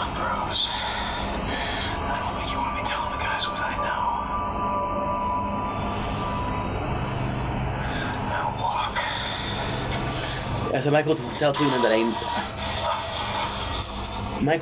that I know that you talk. I know that you snitch. So we're not homies, and I'm not gonna help you. There's a helicopter, which is bad because the helicopter will cover more ground, and he's pushing it. We have everybody. So for example, you know what's part of it? AY everybody does. Guess what he does?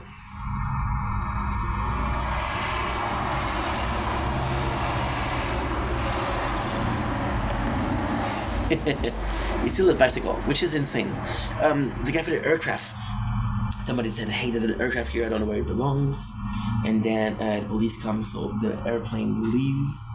Seabat asks what's the plan, and it's kind of nice because everybody's like, yo, Michael, what aren't you telling us? Why aren't you telling us? And now they're so close, they're literally outside. So the stakes are better now. The popes and the whole police force are asking where they are. Veronica goes to the cabin and she literally sees Leatherman, and she knows that he's alive. So this is kind of insane. We have the president, and they make a big scene out of the drinking the water, right? Which would be kind of important. They don't show as to why it's important. What happened? Okay, they don't tell you what happened. Fuck them. Fuck them. They don't tell you what's on the phone. So they're all running away. Teabag, this is amazing. Just Teabag right away. Right away. And this is nuts. This is nuts because Teabag used Michael as a safety. And right away they cut up. Whoa. The quality of this camera is insane. Can't get over it. It's just so beautiful. What a phone, guys. What a phone. There's rain. Machine rain. I'm so fucking dumb. It was rain I was hearing. Oh, you're dumb, dude. You are dumb. I stole the green grass.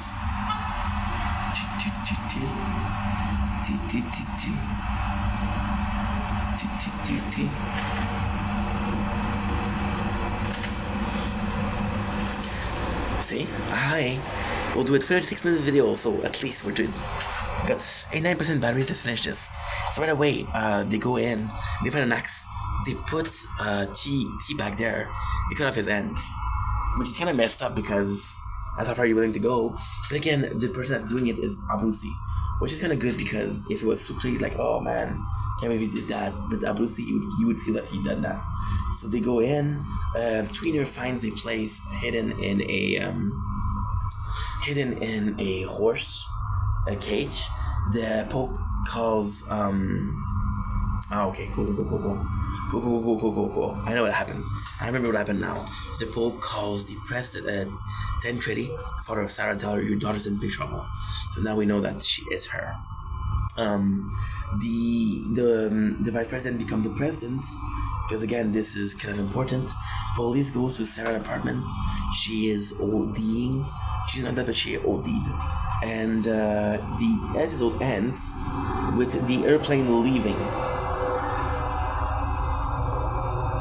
So the airplane left. So they didn't have a chance. And I'm gonna do a scene with Veronica. And Veronica does what? Veronica does what? This is beautiful. The plane leaves and they're fucked. There's no hope. But what they do is they start running. It's a good thing because you know that the season 2 was confirmed, which is great. 6% batteries. Let's go inside and plug that biatch.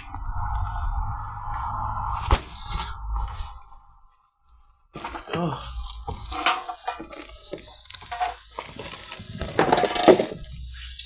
I'm tired of having a messy apartment, but I'm not gonna change. So fuck you.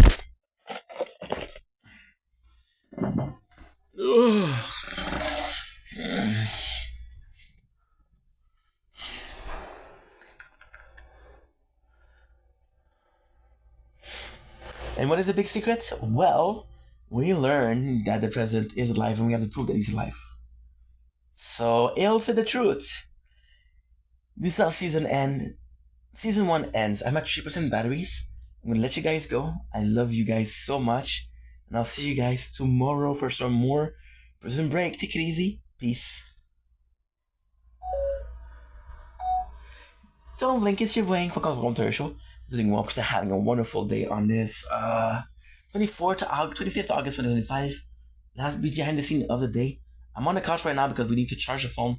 Just finished making my videos. I got 3% less of batteries. Ugh, champion status, bro. And that is pretty much it. So, with that being said, I'm a dumbass.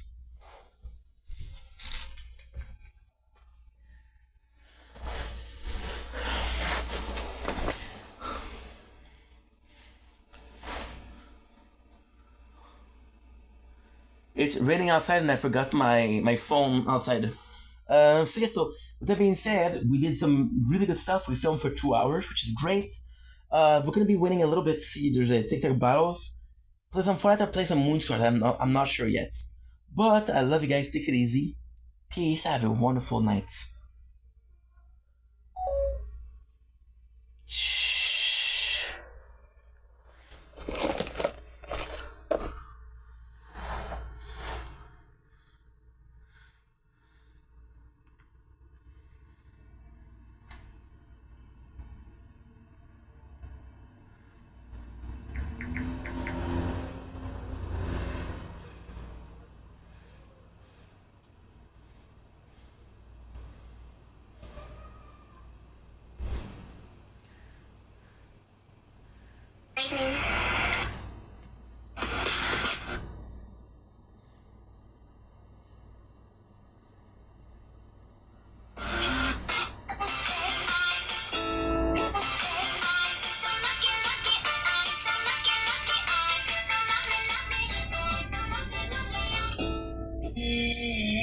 How should a pal? Don't say goodbye. Don't turn around. Don't let it go. When the sorrow's found. How should a paladin be played? He started out as an ordinary holy paladin, originally wishing to specialize in holy magic, taking on the role of healer and tank for the team. Is this for ghosts? Thermometer, it's for anything. What am I? Whoa, no, what's wrong? Wait, what did it say? You're making me nervous. It said you're gay. Is this for ghosts? Thermometer, it's for anything. What am I? Whoa, no, what's wrong? Wait, what did it say? You're making me nervous. It said you're gay.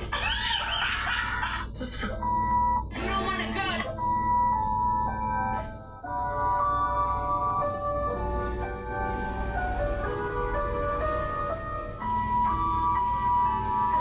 It's a great game.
Comment? Non, pas long, 14 septembre. Qu'est-ce qu'il y a le 14 septembre? Ah, en fait. On en parlera pas ici. Non mais vas-y. Pourquoi il y a le 14 septembre? Des nouvelles règles. J'ai eu un meeting avec mon agence. C'est quoi les nouvelles règles? Grave. C'est très très très grave. Pourquoi? Tu sais, droit d'auteur. On m'a dit, faut que tu mettes des remixes. Moi, là, je suis à fond dans la musique dans mes lives. Ok. Intégrante dans mes lives. Il faut que je mette des remixes qui sont pas forts Le robot, le nouveau robot, là, il va tout détecter. Tu peux pas envoyer chier quelqu'un. Mettons, là, dis pas des mots, genre français de France pour insulter quelqu'un, le robot va le détecter. Ensuite, alcool, ça passe plus, vraiment plus. Ce que je fais principalement. Ensuite, je peux te dire, si tu fais ça, je fais ça. Tu sais, des si, le robot va le détecter. What? J'ai une autre détecter. Tout ce qui est SE, ça c'est vraiment non, mais si je le fais pas, c'est correct, je suis correct. Mais pour ceux qui sont un peu. SEX? Ouais. Ça c'est vraiment le gros X là. J'en peux vraiment pas là. Ça c'est la pire chose que je peux pas faire. Fait que pour tous ceux qui sont les petits piquis là. My God, pas juste ça. Anyway, ça, quoi d'autre? Regarde ta réputation. Salut la team, ça c'est pour toutes les petits haters qui vous textent pour dire que je vous compte la bullshit, que j'ai encore mon condo, que j'habite avec. $120, you gotta hold my hand for 10 seconds. $120, right? What do you got to lose? Come on. 1, 2, 3, 4. Girl, man. 5, 6, 7. Oh, man.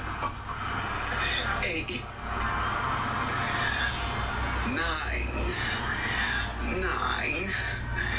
9.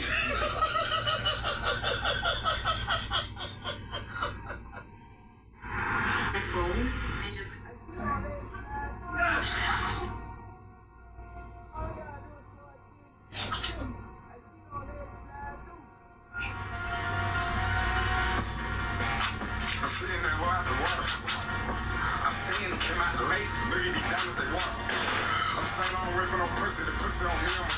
Metro is now available. ELONGLE.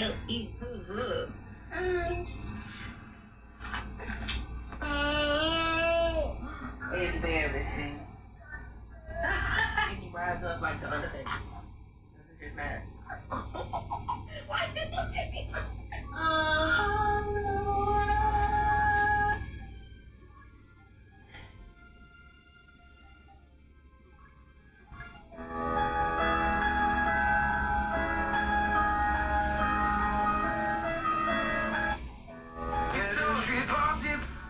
Madame, au moment d'essuyer le butin, combien de carrés de papier par caca sont nécessaires pour faire briller la nuit? What? Combien, madame, vos chambres?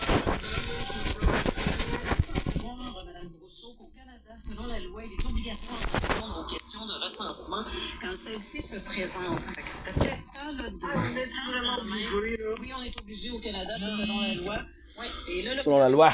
Madame Brousseau, ben, c'est pas une question d'être dans un pays libre, mais vous faites partie Mignon. d'une communauté, puis vous allez devoir répondre à nos questions. Bonjour, Madame Brousseau. Pas numéro aujourd'hui? Non.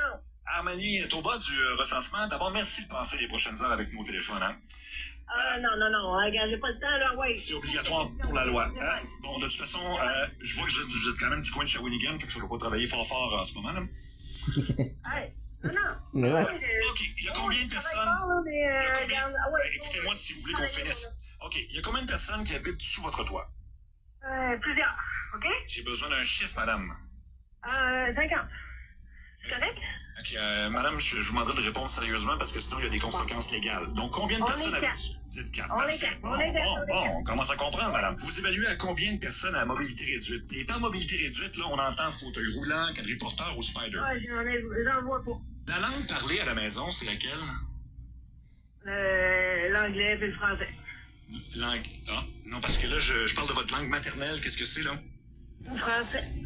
Non, ça se peut Là, pas. Non, faut pas prendre le monde pour des... Madame, arrêtez de me... Non, vous allez arrêter de me prendre pour un cave, là. On a un système de reconnaissance languale ici, comme on dit. Et il refuse le français comme étant votre... Regarde, je te l'ai dit, c'était français, Ben, là. c'est parce que le système reconnaît pas, puis je vous comprends pas. Moi, je vais être obligé de vous transférer à mon collègue qui...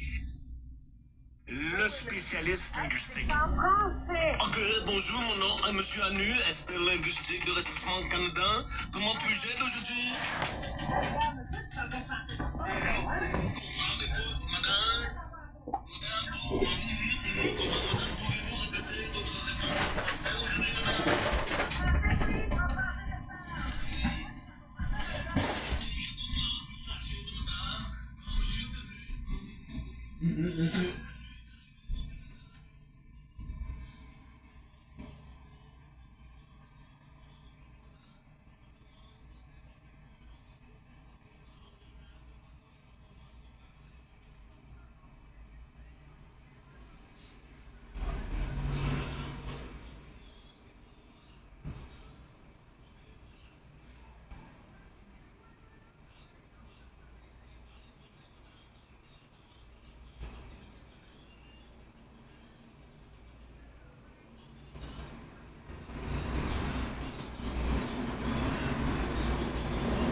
Her.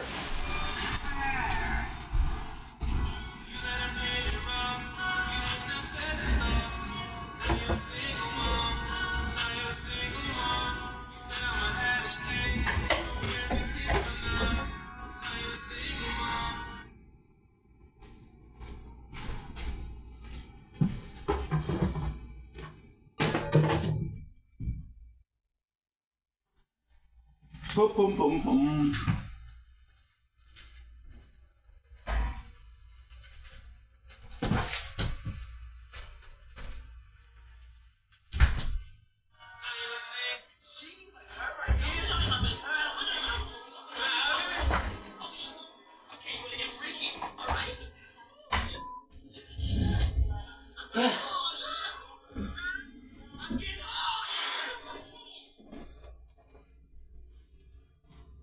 Okay, good.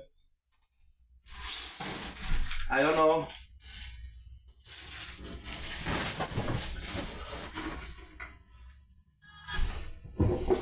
I can't.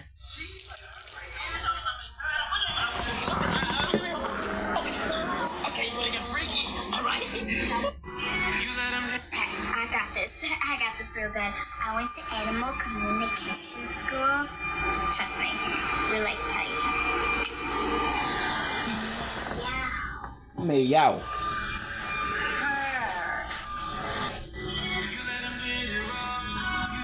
I got this. I got this real good. I went to animal communication school. Trust me, we like tight. Meow.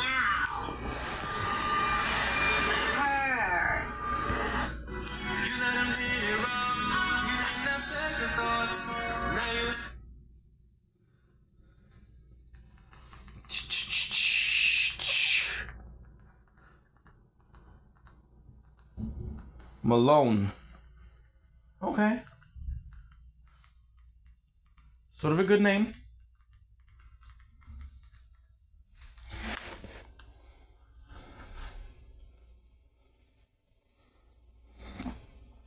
Meow. You have a lot of health. Holy. Looks like he's crying green. He's just a loser.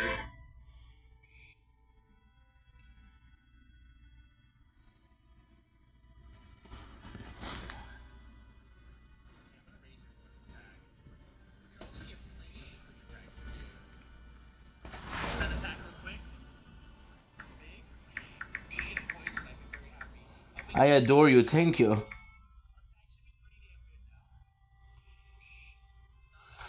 Yo, it's a super nice game. Super Pokemon Eevee fan made.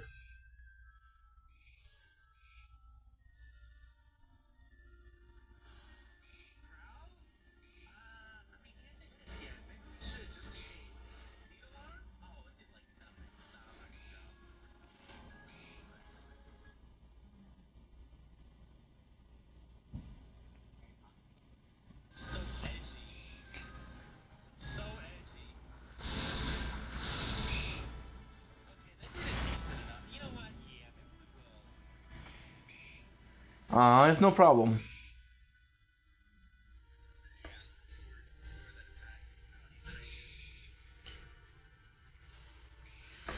It's no problem.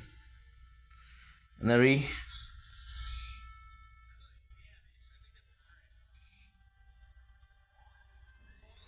Anyway, she helped us out, so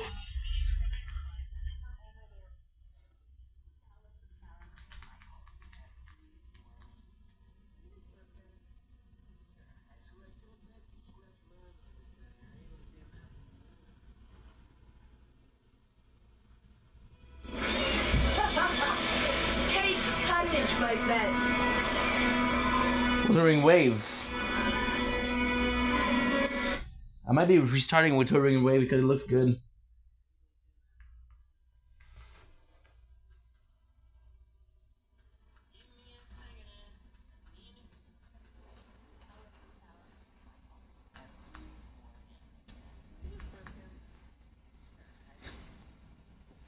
Le vrai Chaillé.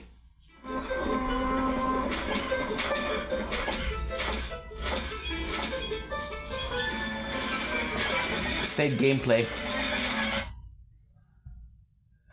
Well, let me tell you something, brother. There's some battles. I'm probably gonna be doing some Fortnite. The just started, so. 4 or more new releases.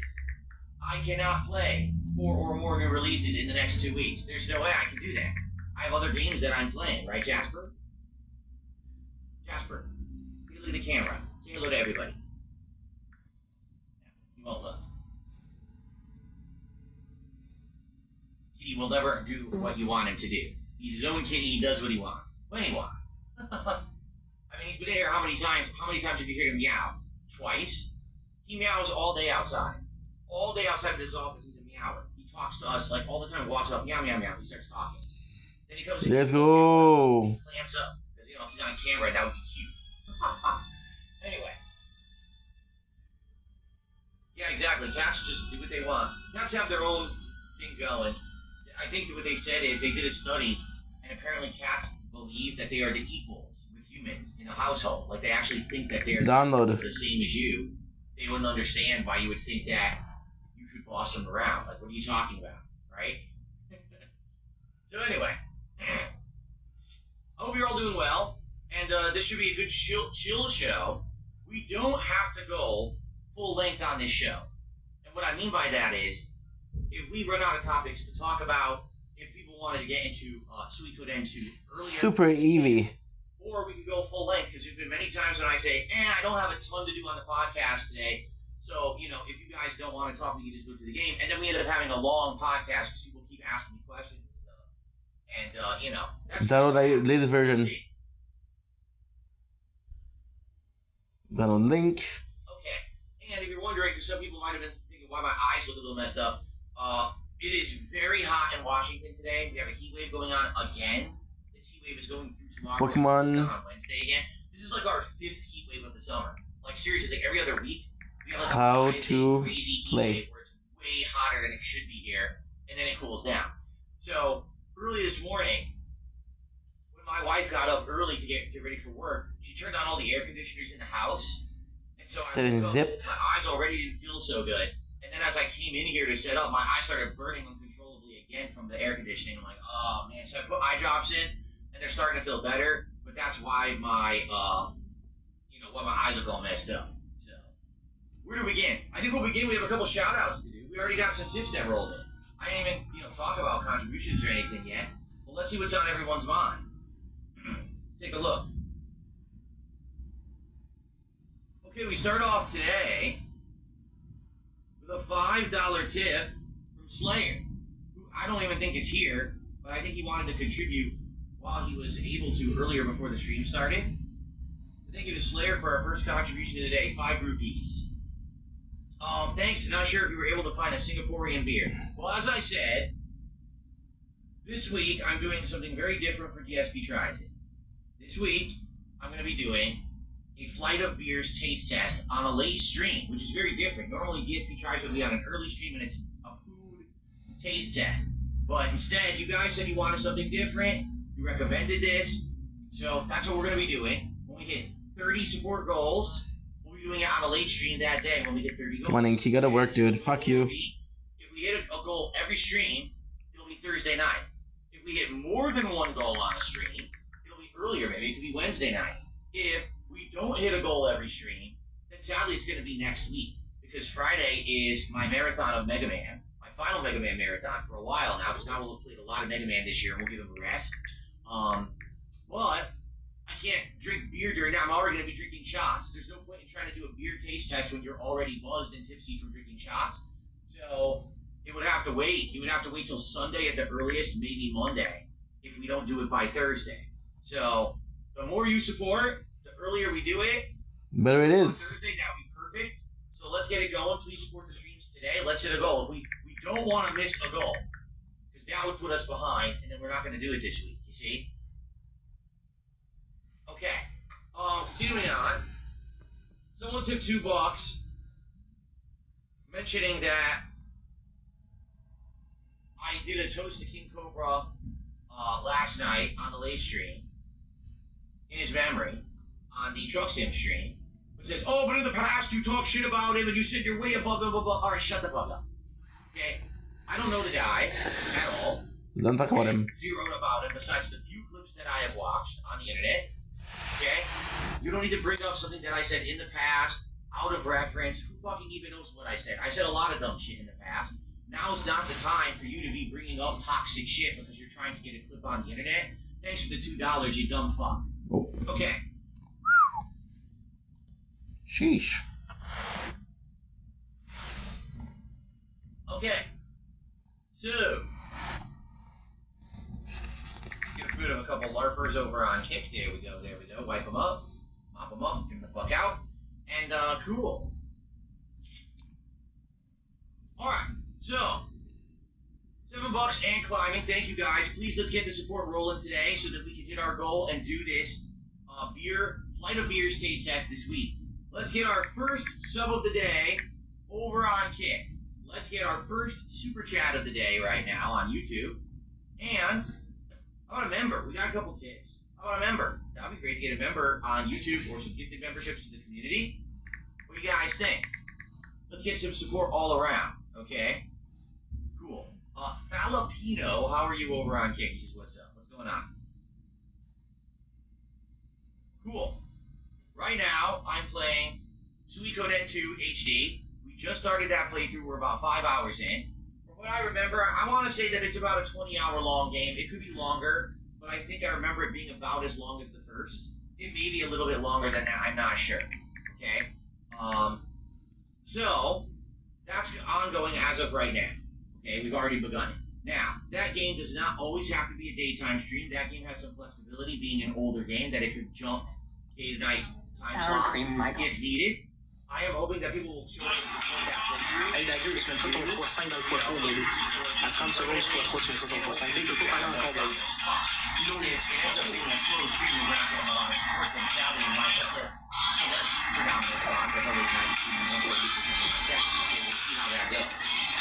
Donkey Kong Bonanza. I did all here.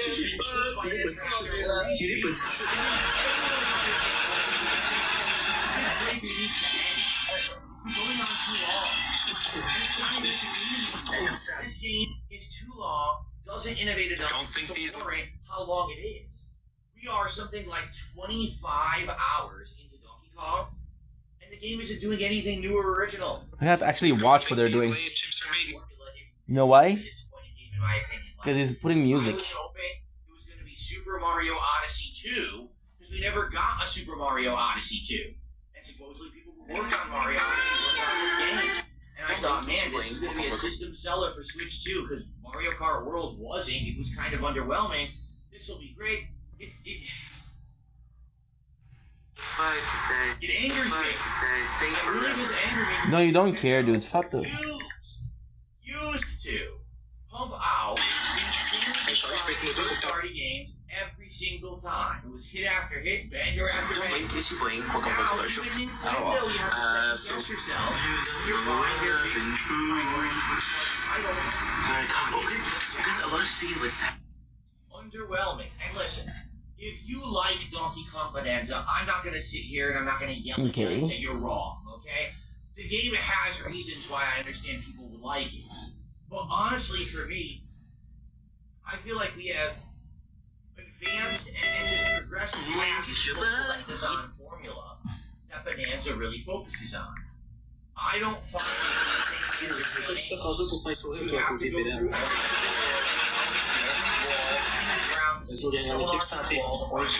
every medals, relics, challenge stages. It's like, again, it's like that's a formula from the 1990s that even then was played out. Take a look at Donkey Kong 64, the game that nearly killed the 3D platforming genre. No, it doesn't. Did they bring it back? I just don't. It didn't kill it, you stupid. What made them think that this would work in the modern day for a modern audience? Now, a lot of people are, oh, it's so good. No one's beaten this game. That's true. Most people just didn't beat it. They played it for a while and put it down. What happens with a lot of Nintendo titles? Everyone buys this Nintendo console, pushes out, buys a new game. They don't actually finish it. They just buy into the hype and drop money, but then they walk away. For me, I'm really trying to force my way through this game. Dude, 25 hours through, we're still not done with it. It's like, what is going on with this crap? So, the good news is, we're in the third to last world, because then there's 2 more worlds after the world I'm in, and then there's the finale. It's like, dude, it's so long, it's ridiculous. I hope we beat it. Oh, well, let me put it this way. We're beating it this week. I've already laid out both Wednesday night and, Tuesday night and Wednesday night are reserved to beat Donkey Kong Bonanza. So if we don't beat it tomorrow night, we're beating it Wednesday night. And I know I may have low attendance and low support for both streams. I don't care. I need to finish this game. Seriously. I can't stand it anymore. It needs to be done. It's been like 2 months I've been playing this stupid game. Why is it so long? Here's the saddest part about it, right? In 2017, I was playing Super Mario Odyssey, and I had the opposite feeling about that. That game I love. I was like, it's so good. Graphics, innovation, and feels different transformations that all the gameplay different, right? I'm a photographer, and the audience actually didn't like it that much. Remember that? That actually, I was playing it at length, and I was trying to get all the collectibles and everything in it. People were actually criticizing me for it, saying you're spending too much time on this game, you don't like first party cities. And I was like, at that point I remember trying to say, Nintendo isn't just for kids. Nintendo is for kids and adults alike. And I don't know why you criticize this game when it has such ingenuity and creativity. It ended up being my game of the year. I went through it a full playthrough, and all the secret worlds again, you know, I love the secret worlds and everything. I did everything in the game because I loved it so much. Fast forward here, right? 8 years. We're playing Donkey Kong Bonanza. Dude, I can't wait for it to be over. I'm angry that I invested so much time in it. It would actually be more painful to drop it because I did actually invest so much in it, so I just want to drop the game. So man, like, you don't like it, I don't like it, everyone's bored, right? Very frustrating. So I need to be done. That will conclude this week. Si vous faites pas, je vous aime pas. Done by Wednesday night. That simple. They'll be done by Wednesday night. We're wrapping this game up by hook or by crook. However we do it, we're doing it. Okay? Okay. So, we have those 3 ongoing playthroughs, which is going to conclude this week. We also have chill streams of American Truck Sim and Minecraft. And I've already told you guys, the reason that these have been around for so long as a weekly playthrough is because you guys come by and you support me so well. As long as these streams keep hitting sport goals, I'll keep doing them. You know, I'll be honest, Truck Sim doesn't get a lot of viewers. But the people that are there are incredibly engaged. They have a great time watching Truck Sim, and they support it every week. So why would I stop doing it? If there's an audience for it, even though it's not a huge audience, and if they're willing to support it, why would I stop? Now, if the support were to just basically dry up for those games, then those slots would be open for other games. But hey, they've been working all week long, so why wouldn't I, right? So we'll keep that, all week long, excuse me, all year long is what I meant to say. So why not keep going? We've got like almost 4 to 5 months of Minecraft and about 4 months of American Truck Sim, if you didn't know. Pretty crazy to think about, right? It's been going on that long, it doesn't seem like it, but man, I think we've got 40 hours of gameplay in Truck Sim and something like almost 50 hours of Minecraft. First time chatter, what do you think of Cyrax? I don't think of Cyrax. I don't. The Cyrax I think about is the robotic metal cyborg in a yellow jumpsuit from Mortal Kombat 3. That's the Cyrax that I know of and think about. So, outside of that, I don't know anything about a Cyrax. And by the way, he was one of my favorite characters in Mortal Kombat 3. So thank you for our first super chat of the day, $2. That gets up to $9 of contributions. Very nice. Now, I'm going to suck at it. I haven't played Gears in ages, but I'm going to get into it and have some fun. You know, there's nothing better than just, you know, getting point blank and shotgunning someone's head right off, or, you know, putting a chainsaw into their chest and ripping their bodies apart. It's very fun. I mean in the game, not in real life. Don't misquote. In the game of Gears of War, it's very fun to do. Okay? So, that should be tomorrow, and I'm excited for that. And what I'm thinking is, we will probably put that into the rotation, maybe once or twice a week, just as a fun multiplayer stream to break stuff up, to do some variety. And the better it does, obviously, the more apt I am to play it more. If I play it tomorrow and the stream does really well, then I'll probably want, to do it again.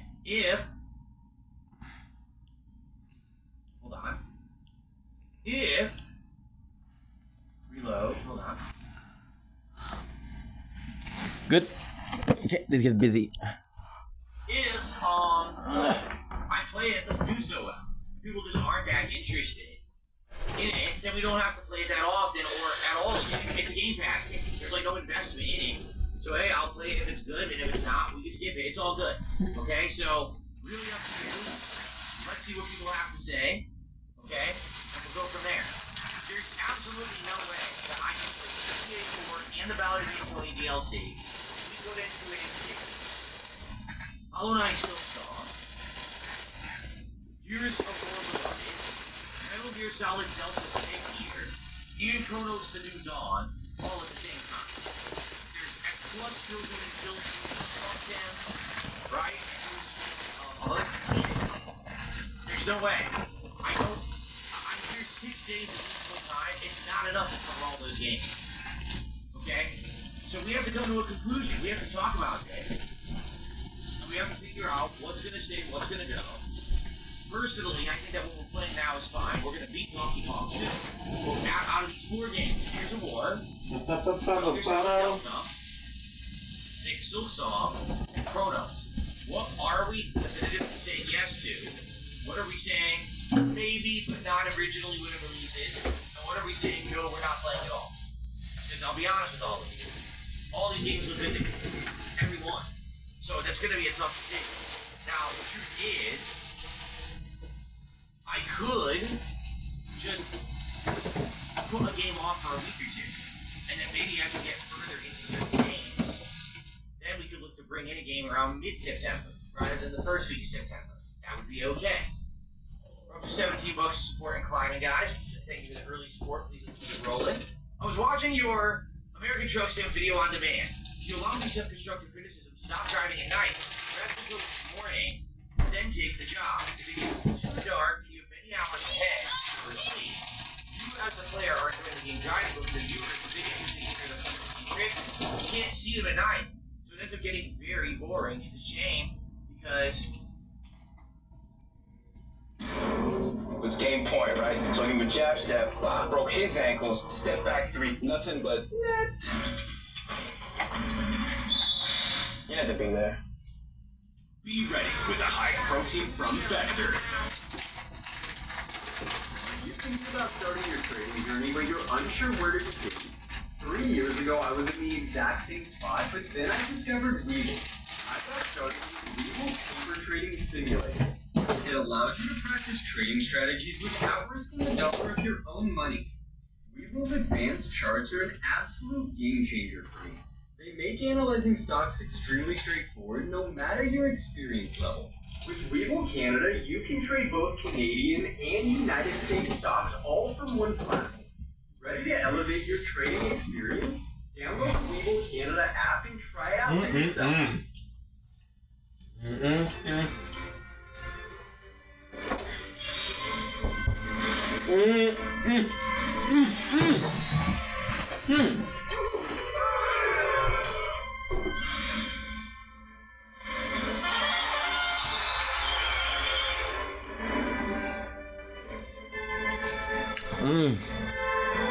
Shadowverse didn't like the game. I'm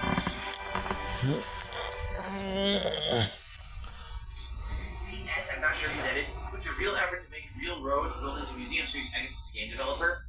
Bridges from real life. P.S. Maybe there's too many lights, LEDs, and screens in the office. Overall, that can have a compounding effect on your eyes. I'm using blue light filters and I stopped eating eye drops. Oh, very much. There's a ridiculous amount of electronics in this office. For example, right now, I have a monitor to my left, a key light directly in front of me, a laptop monitor here, a clock in the background, this LED clock, my PC down here and down here, so 2 PCs with RGBs going, a big screen TV here with, not really a big screen, but a bigger TV here with a key light on top of it, 2 keyboards and mice that are flashing RGBs, and I'm surrounded by RGBs every wall, okay? So I guess we're playing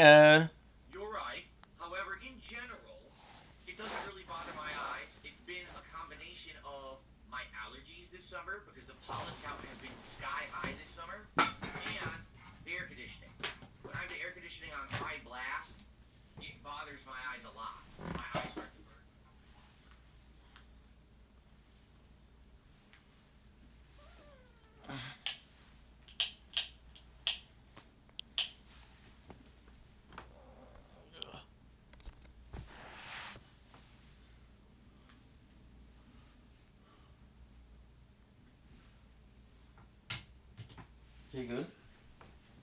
Do do do do do do do do do do do do do.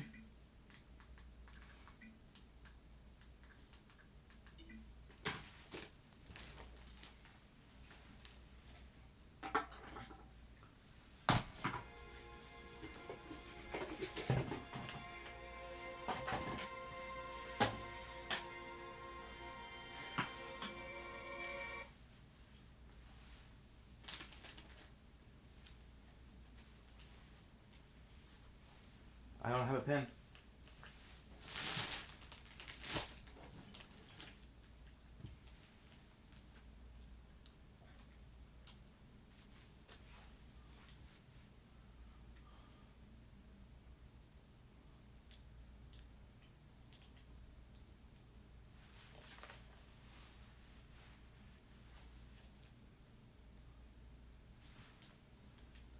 Don't blink, it's your buying. Welcome to another show because the mobs are having a wonderful day on this 26th August 2025. We are back with some delightful, and I do mean delightful. Boom. Delightful Moonscar. Sorry guys, we're a bit tired today. I had a busy day. We didn't even time to stream. However, the good news is we don't have my usual show. So because we don't have my usual show, I'm gonna be able to play Moonscar a lot, and I'm happy about that.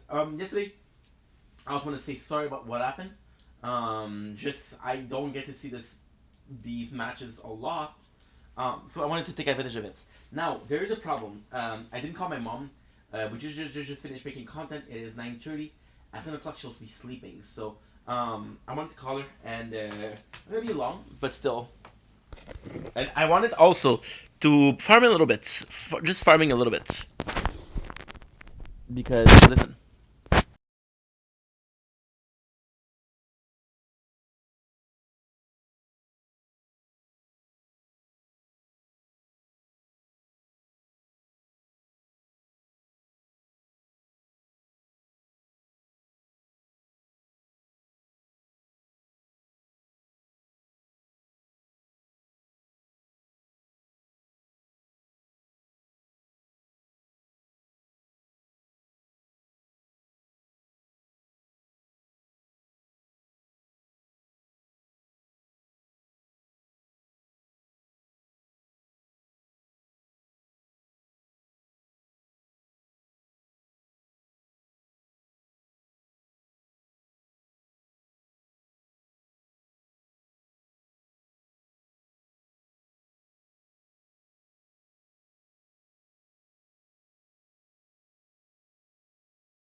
shit.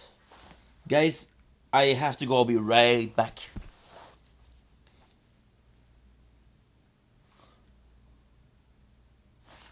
God damn it.